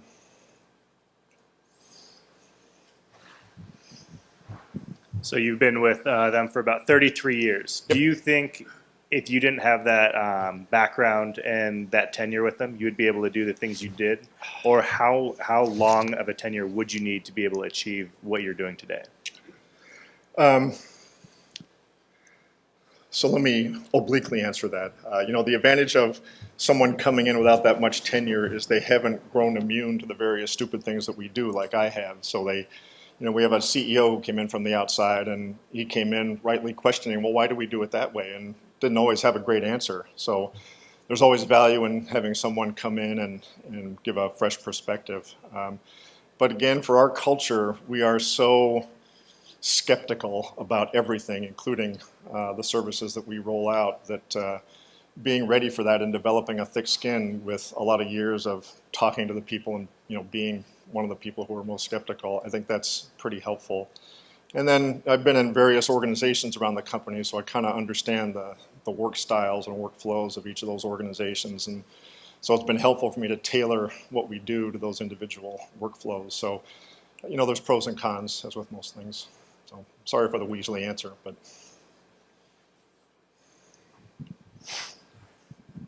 Willie, thanks a lot. This is a great presentation. Really appreciate it. A common thread seems to be Agile and the Agile framework and investment in Agile. Can you spend just a few minutes talking about your journey with Agile within the Aerospace Corp culture? So I'll do my best, and I don't know if Kevin knows more than I do, Kevin Clank, but so we, as I mentioned, we're kind of a big open source company. It just works well for the variety of networks we do things on. We looked at a variety of frameworks, both commercial and open source, kind of came to a decision, I want to say 3-ish years ago. Ben or Kevin, do you remember specifically? Something, maybe 4. And so it's been interesting because on the government side, there's huge interest in Agile, and we actually, the IT organization has been doing it longer than the technical people in the organization because they do it on a daily basis. So we've actually been holding Agile training sessions for the engineers and the government staff to say this is what Agile means and how you could apply it to a government system. So, we have, as I said, 3, maybe 4 years of on the ground experience actually going through that and taking a lot of training, giving a lot of training too. It's been very helpful. I think I'm out. Two questions related to transformation efforts or projects. One is there a particular methodology that you utilize, for example, Lean Six Sigma or something else? And two, do you have teams that lead these, or do you just recruit people from the various affected disciplines? Yeah, so we thought about Six Sigma early in this journey, and we decided it was probably a little too heavyweight for what we were trying to do. That given where we were starting from, that we were a little better with a lighter touch. So we went with a little bit more of an ad hoc approach. And again, part of our journey was to get a lot of our support people aware of the nature of automated processes. We had to make that journey first because many of them were comfortable with paper. We had to teach them about Agile, and one of the great things about our Agile development is it helps some of the support staff understand how you can do work in a different way, how you can manage a backlog and things like that. So again, we took a more lightweight approach, and I've forgotten your second question, sorry. So do you have teams that just focus on that, or do you? We mostly do teams, so my boss has told me that my job is a short-term job, so I'm retiring in a couple of years, and he doesn't want to replace me. So he said, your job is to sort of get us to a place where it's self-sustaining, where we have the processes in place, the systematic understanding in place. And so we have set up teams to try to promulgate that knowledge throughout the organization of this is a better way to do it, and this is how you're going to make that work better. I would love to have had some help. Something Meg and I talked about. We both need help. Yeah, sure. Thanks very much. Your preamble where you said if we loved the Petco, you're going to hate my presentation, and I think you're in an environment where we love both of them, right? And just going back to when you said 5 years ago, Lotus to Office 365, I thought to myself, well, talk about DVDT. Thanks very much for putting that pulse function in there, but now you're set for another 50 years, right? Is that how it goes? But certainly for another 2 years, which is my interest area. So. Right. Very pragmatic. But thinking about the demographics of your organization, and probably not dissimilar for many of the other federally funded R&D centers. And if you go across the economy, there's a variation. The very, very young the very, very young companies with the average age in the 20s, and then the longer age. Can you guys just comment on your thoughts about that as you come to it? Because the institutional knowledge, the institutional memory, kind of the back end systems, full metal jacket, zero tolerance for failure back end versus the very front end, do it now, do it quick, don't worry about it. Can you comment on those parallels? Sure. So our company has incredibly low turnover, something like 3%, and most of that is retirement. So our demographics exactly follow the defense budget cycle. So we have a lot of people who joined, like I did, in the 80s, and almost nobody who joined in the 90s, and then a lot of people who joined in the 2000s. So we have this bimodal demographic distribution, and those two demographics think about a lot of things differently. So we consider that in almost everything we do. The knowledge transfer from one mode to the other is a huge issue for us, and so we have set up a variety of mentoring functions and lunch and learns and requirements on especially the more senior folks you have to spend so many hours mentoring junior folks and passing that along. So there's a whole, I could talk about that for an hour, so maybe after the discussion we'll do that. So thanks a lot.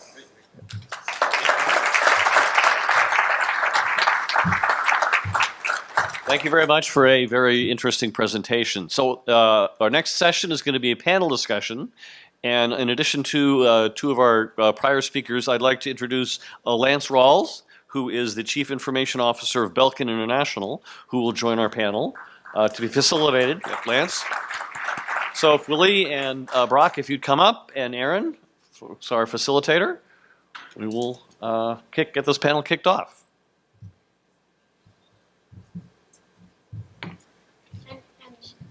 Hopefully there'll be more questions. I don't care.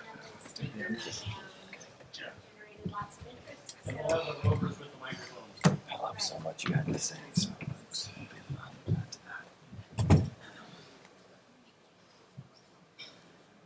Feels very congressional. Yes, yeah. I feel like what are we in trouble for? The senator from JPL. Oh, thank you. They have their water, so they're all set now. I'm still working on my first one. Great. Well, hi, everybody. I think I've already done my introduction. This should be a very interesting conversation. Gentlemen, why don't we ask you to each reintroduce yourselves, a little bit about where you are in terms of this digital transformation conversation, and something new that you didn't tell us before.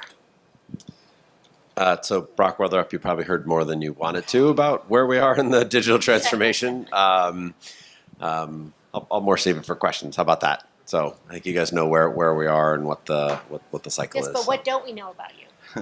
That's a very long answer. There's a lot that you don't know about me.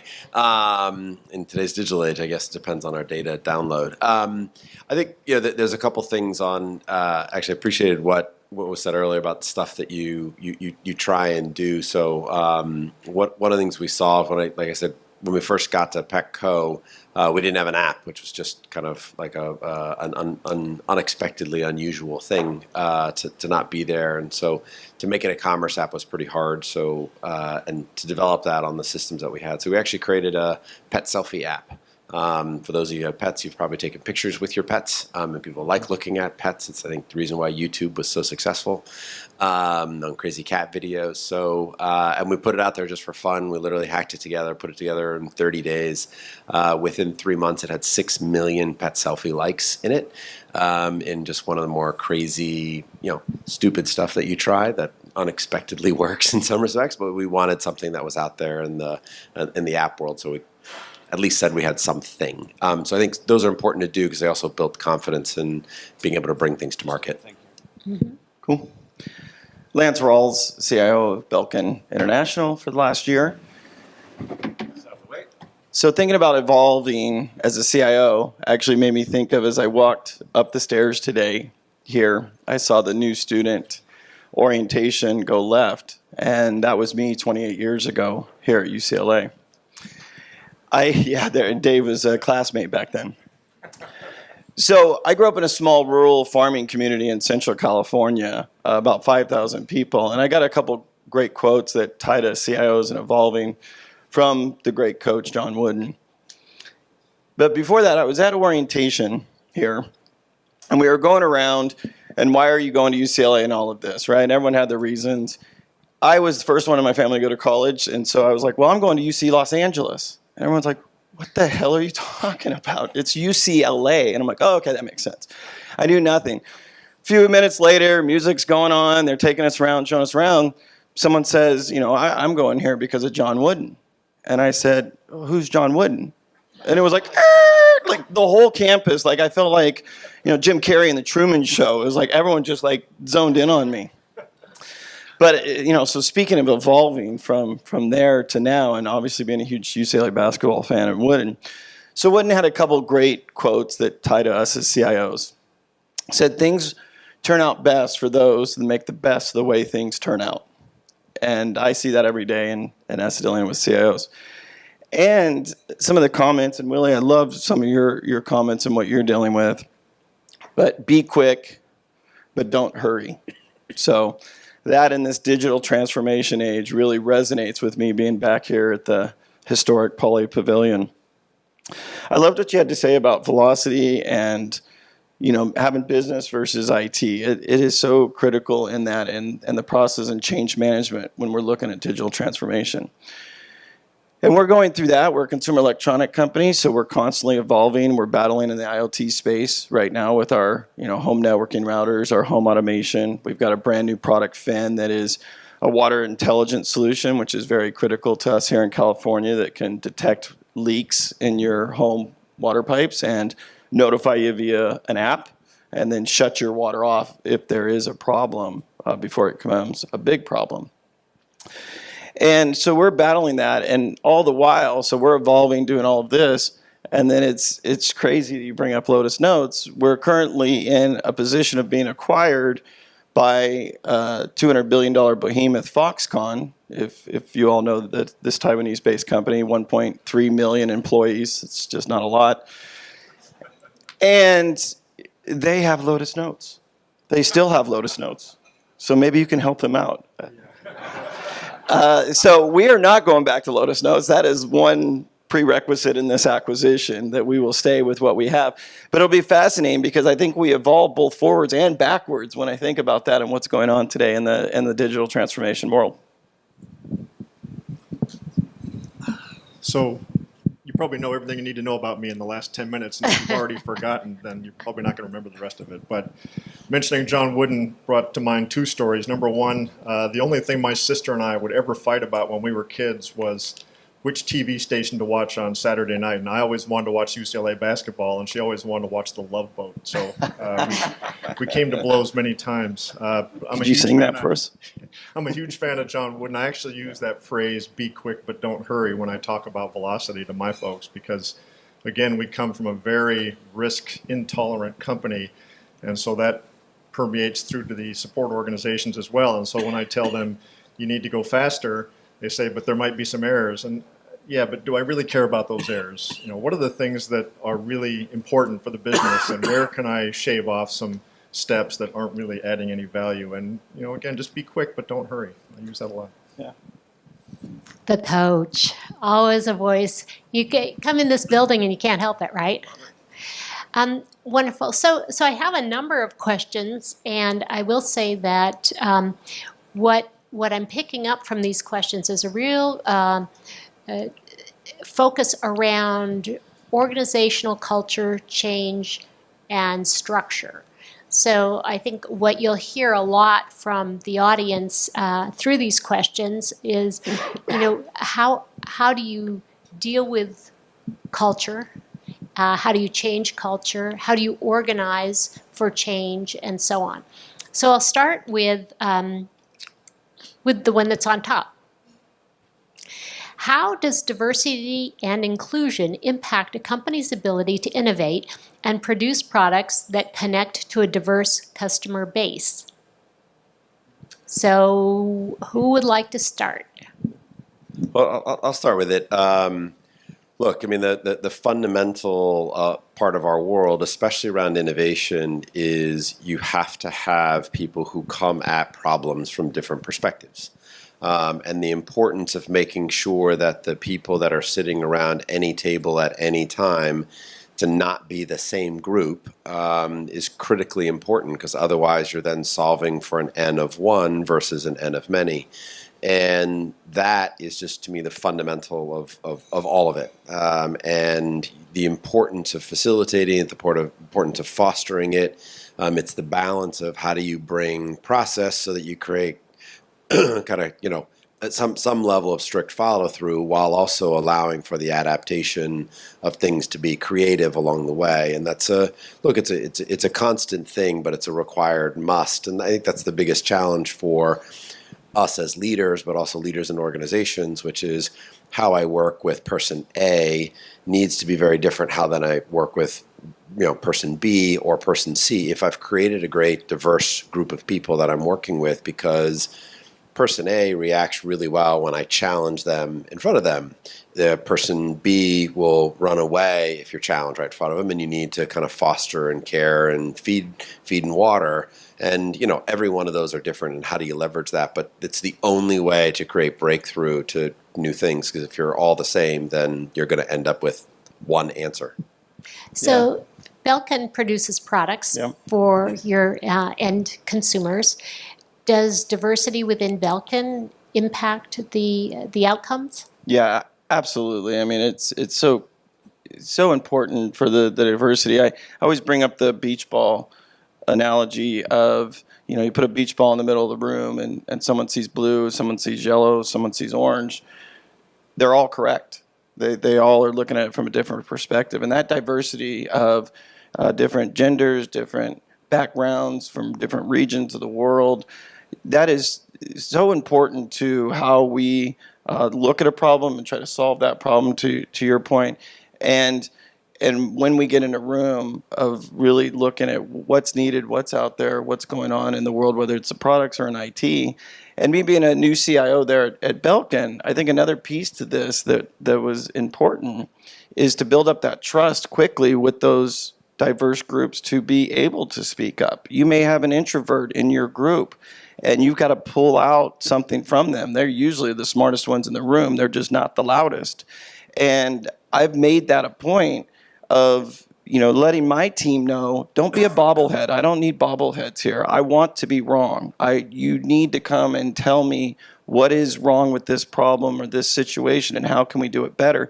And by opening that up to your teams, you'd be surprised at how much more. So it's not just the diversity, it's not just doing that, but it's also making sure you instill that trust as fast as possible by allowing people to exercise their opinions and have that trust in the room. Got it.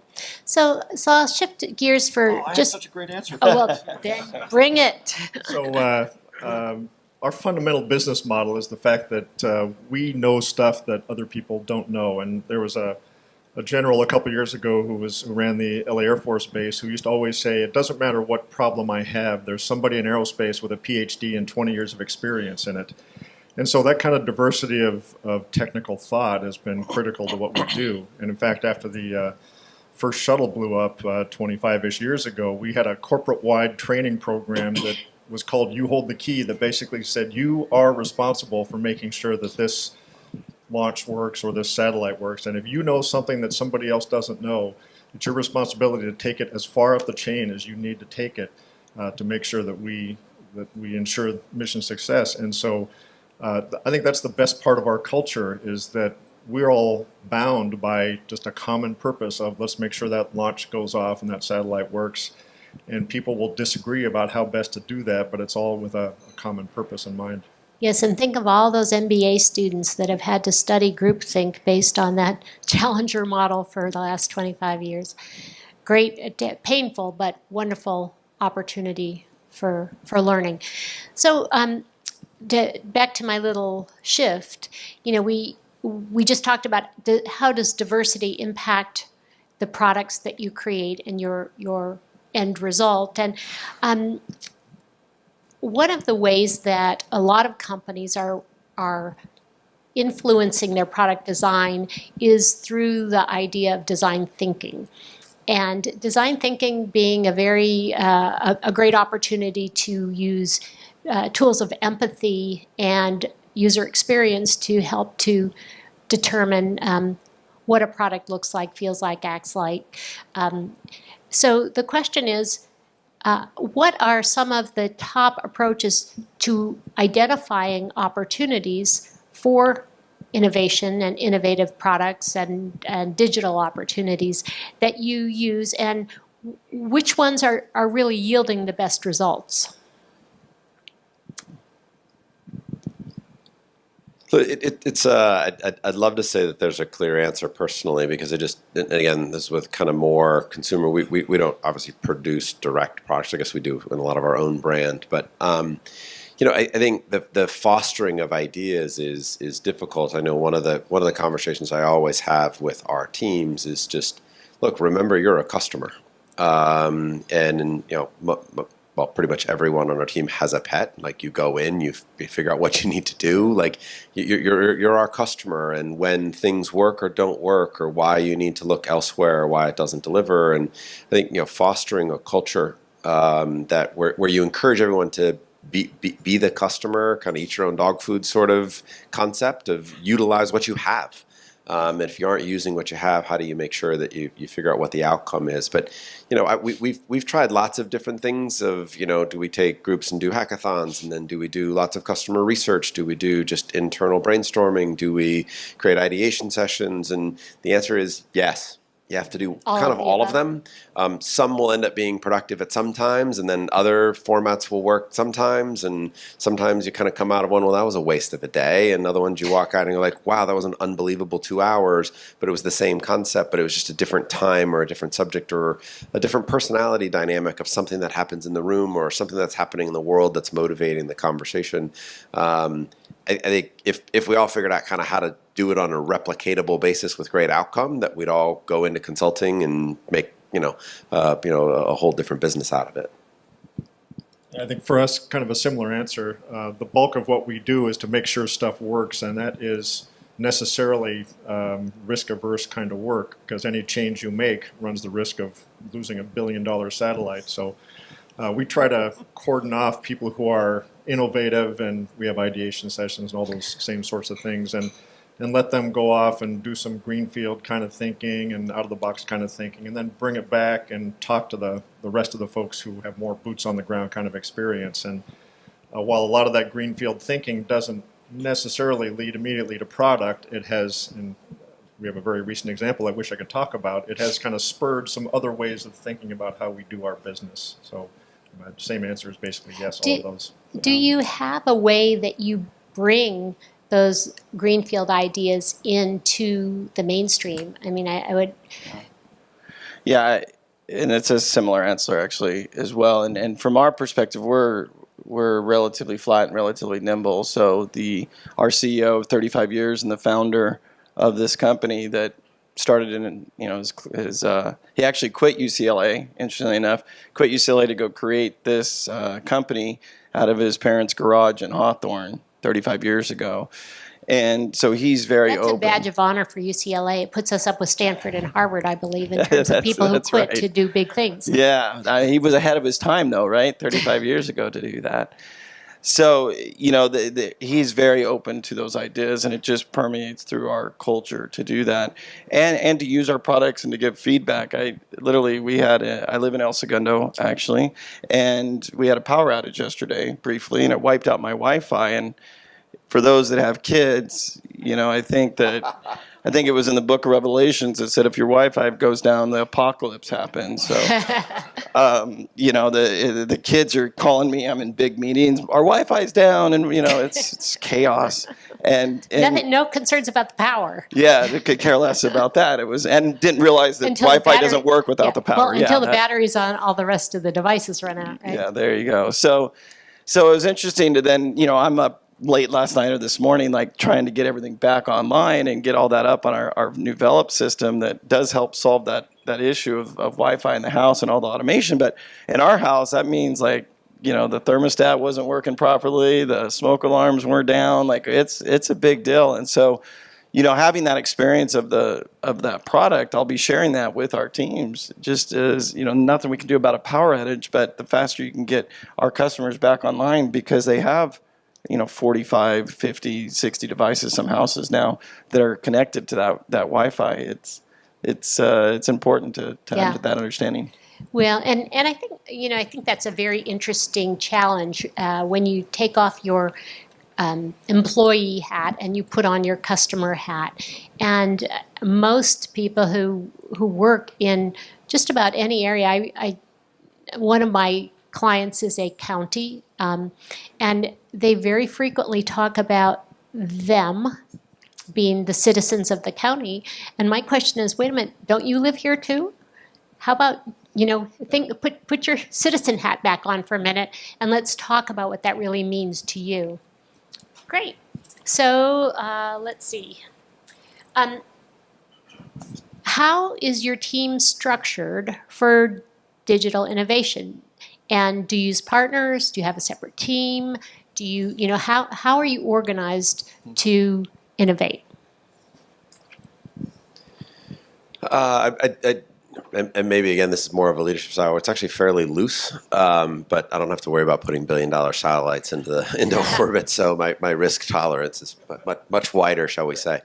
I think the way that we've kind of done it is we've almost like an executive in residence sort of concept around ideas, where because I really believe you have to have very strong ownership of individual ideas and somebody who's entirely responsible for kind of driving that through. And so, and that's not a executive resident as in a level in the organization. That person could be a manager, as much as they could be a VP in something, but and then they drive it forward and to kind of create those sorts of scenarios. Most importantly, then those, as we want to innovate or we find ideas, is we have a few different groups that or more people that are in a position of go try, go figure it out, go create a proof point so that we know, okay, we should shift some resources and go deeper into that, and then use the group as a scenario to go like, okay, is this working? And feeling very comfortable that people kill ideas, even though we've invested some time, energy, and effort in it.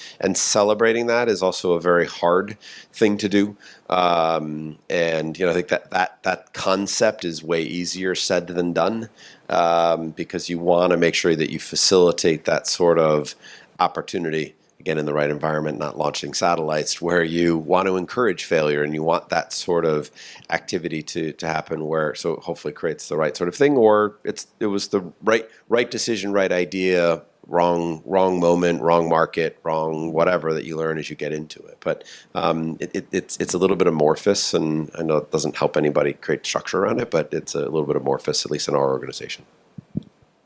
So when I was CIO, we created a development and an operations organization because we found that people who were trying to do both of them, operations was always going to take precedence because you had to make sure the trains were still running on time. So we did that, and of course the problem with that is the handover from development to ops, and so they're kind of rethinking whether that's the right thing to do. I don't have that issue solved. In my other organizations, we decided a couple years ago that we were just going to blow up our HR system, and if it stopped working, then so be it. It wasn't working that well anyway, so we just gave them permission to redo almost everything. They don't have it sorted out yet. They're still kind of working out processes. They've made, got some good people in and made some good progress. And so my other organizations, they just got to keep the trains running on time. So there's not a lot of room in the budget for more innovators. So we just have to identify some people around the company and around my organization who are pretty good at that to be able to work at the margins and say this is how we could do things differently. You've just said the magic word that I think might be in a lot of people's minds, and that is the B word. Blow up. Budget. Oh, yeah. So my question to you, and this is a little bit impromptu, is how do you fund innovation in your organizations? And if you don't have a particular structure, how do you facilitate thinking and innovating around new ideas?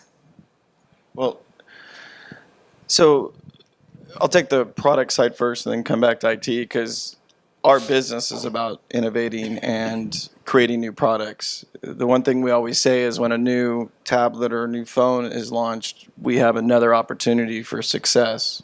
And so if we do fail at something, fail at a new iPhone launch or Samsung launch, we know that we get another opportunity in 6 months, 9 months, whatever the case may be. So it's constantly, that is just, again, in our DNA. I think I'm very fortunate in that case.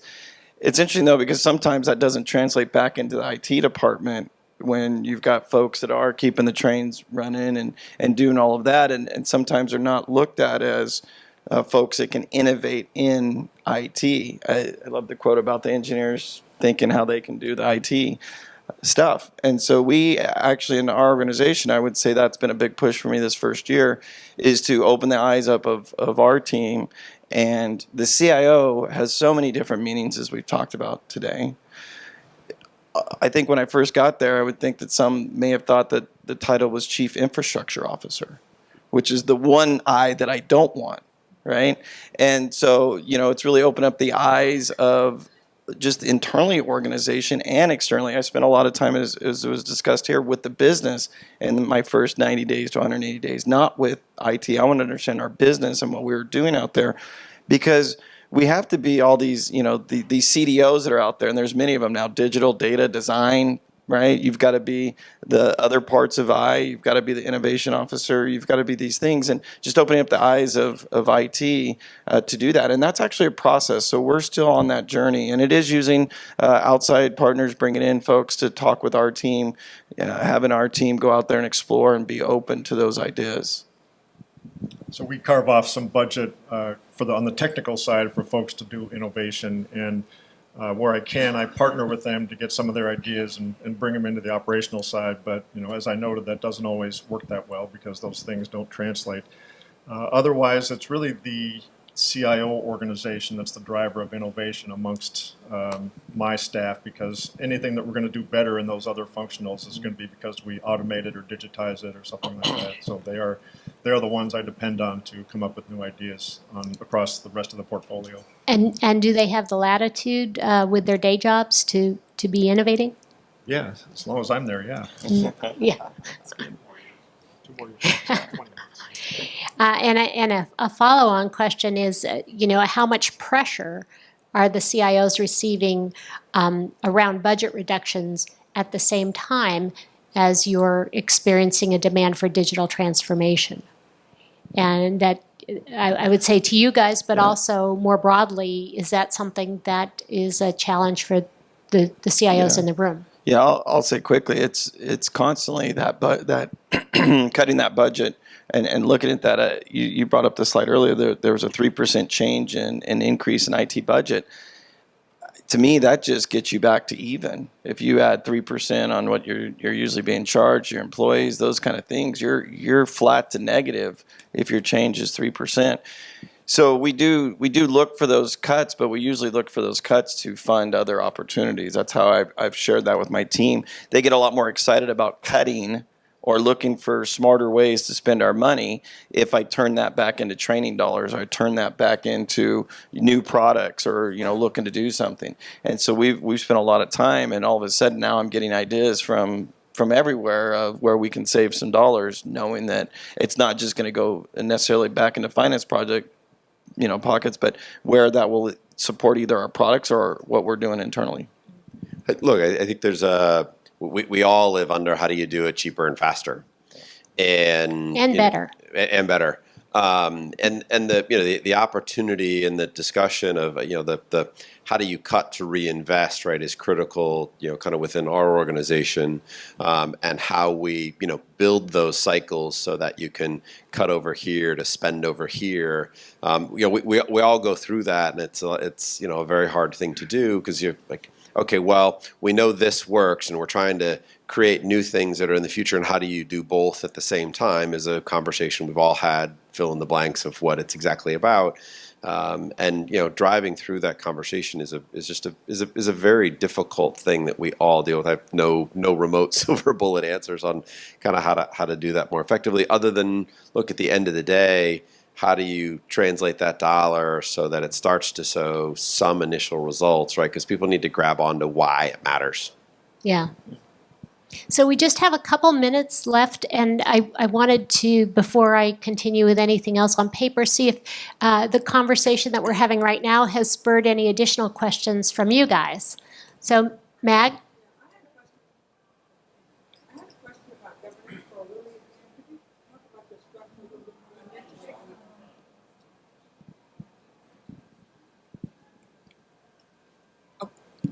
Okay, so you mentioned governance a little bit when you spoke earlier, and we didn't get a chance to talk a little bit about what that structure was comprised of. Could you just mention a little bit more about that?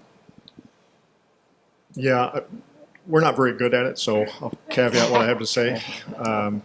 So we, as I kind of mentioned, we have we try to make big budget decisions across the entire corporate leadership, and so we engage the entire corporate leaderships in little sub areas of whether it's facilities decisions or IT or things like that, and you sort of build up some champions amongst the corporate leadership for, yes, this is a good thing to do, so that when we all get together, and we're doing that in about another month or so, we can have more informed discussions about what each of the leaders think this particular budgetary item is going to bring to the company, and have them speak, and not just the CIO or the CFO or the head of facilities. So that part has been okay. We're tweaking that a little bit this year, and we'll see how that goes. But that's probably the closest thing we have to governance. Once we set those budgets in place, then the individual budget holders report out on occasion.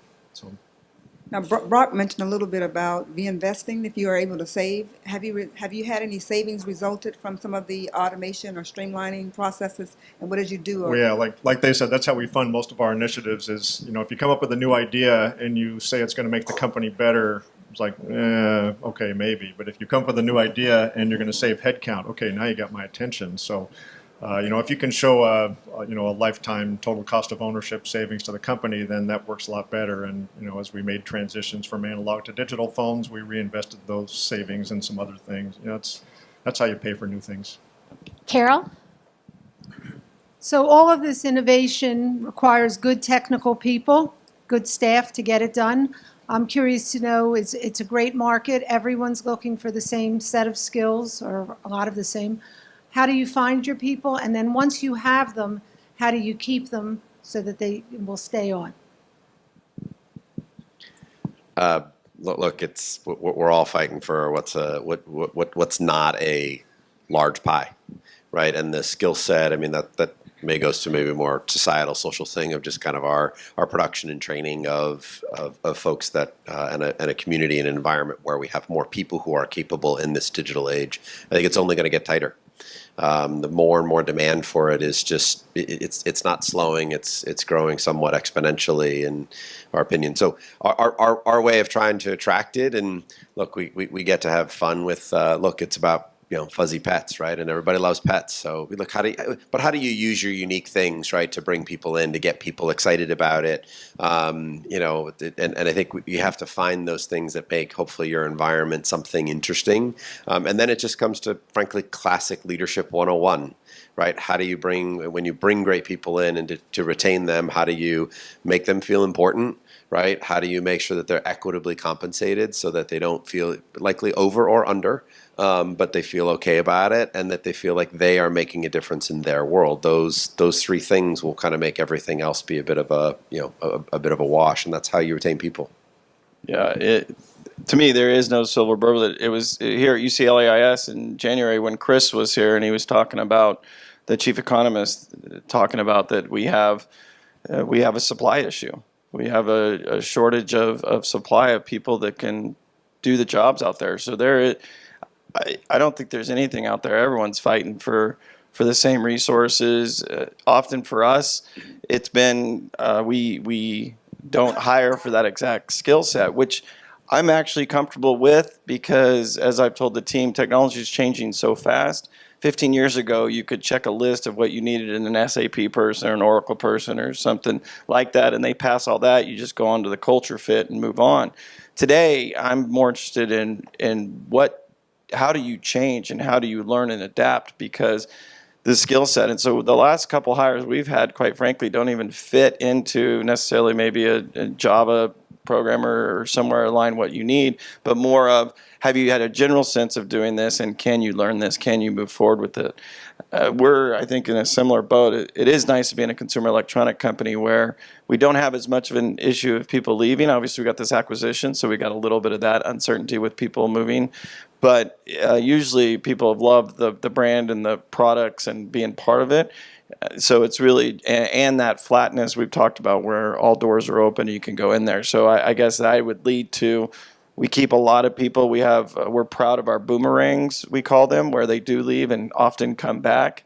I think it's some extraordinary number of like 25% of our people are boomerangs. So I guess they're leaving, but they're still coming back at some point. And so that's pretty amazing. And frankly, we use that as a marketing tool as well for folks of, things aren't greener on the other side, and often are doing well there. So that's just a little bit, but I think it's a tough question now. And I have nothing but bad news on that front. We set targets for incoming salaries this year. We're going to blow through those targets, so I get to take a beating from our board next month about that. That'll be fun. Where we're really dying is on people with clearances. I lost 2 people yesterday who are doing the same job in the same building at a different company for a 30% raise, and we just can't compete with that. So yeah, it's really hard for us. So I think we have one last question. Can you guys talk through a little bit the steps you take to kill bad ideas while still maintaining or fostering an environment that enables people to bring new ideas forward? So how do you kill ideas without stifling innovation? I think you have to celebrate people who do that well, because that's what's going to encourage people to do it more. And be more effective at it. And again, it's not a simple dynamic by any stretch of the imagination, but having somebody who said, hey, look, I was kind of building and kind of doing that idea, and then they're the ones who've said, yeah, this is my baby, but it's not the right one to be working on. And how do you stand that person up in front of other people and do 2 things? One is recognize them for what was hopefully, right, you wouldn't recognize them. Look, they worked really hard and went after it and did it well. But it was the wrong thing, which is just fine. Celebrate that. And then on the other side, reward them and say it's great. And oh, by the way, they're now onto something even better. And if you do that a couple times, then to me, the next stage of that is a lot of it goes away, because then the next person goes, you don't have fear of raising your hand and volunteering, or you don't have fear of saying what I'm working on shouldn't be continued to be worked on, because I'm in a safe space where if I do that, it actually is a plus. I'm looked at more favorably because of it. And if you don't foster that, then you get it doesn't arrive very quickly. So that's the core of what I would focus on if you really want to foster that dynamic. The hardest part about my job is killing the bad ideas that come from my CEO. And there's a lot of them. Well, but a lot of good ones too, to be fair. But for everybody else, it's just part of our culture. We're going to have lots of ideas and debate them, and people love doing that. I tell the new hires every week, the best thing you can do is just walk the halls and ask somebody what they're up to, and you're going to get a technical history lesson like you've never gotten before. So I want to wrap this up because we're a little bit over time, and I want to wrap it up by asking you one quick question. So you can think for 30 seconds, but you get 10 seconds to answer. It's 2 years from now. You have succeeded in your role beyond your wildest dreams. It's a year and a half. We know Willie's answer, so I mean that's. It's a year and a half from now. He can go now if you want. You don't even have to finish the question. I think about 2 years from now every single day. Yeah, let me back that off to a year and a half. You're still there. So you've succeeded beyond your wildest expectations in your digital transformation. What have you done? 10 seconds. I've made my job unnecessary. Good one.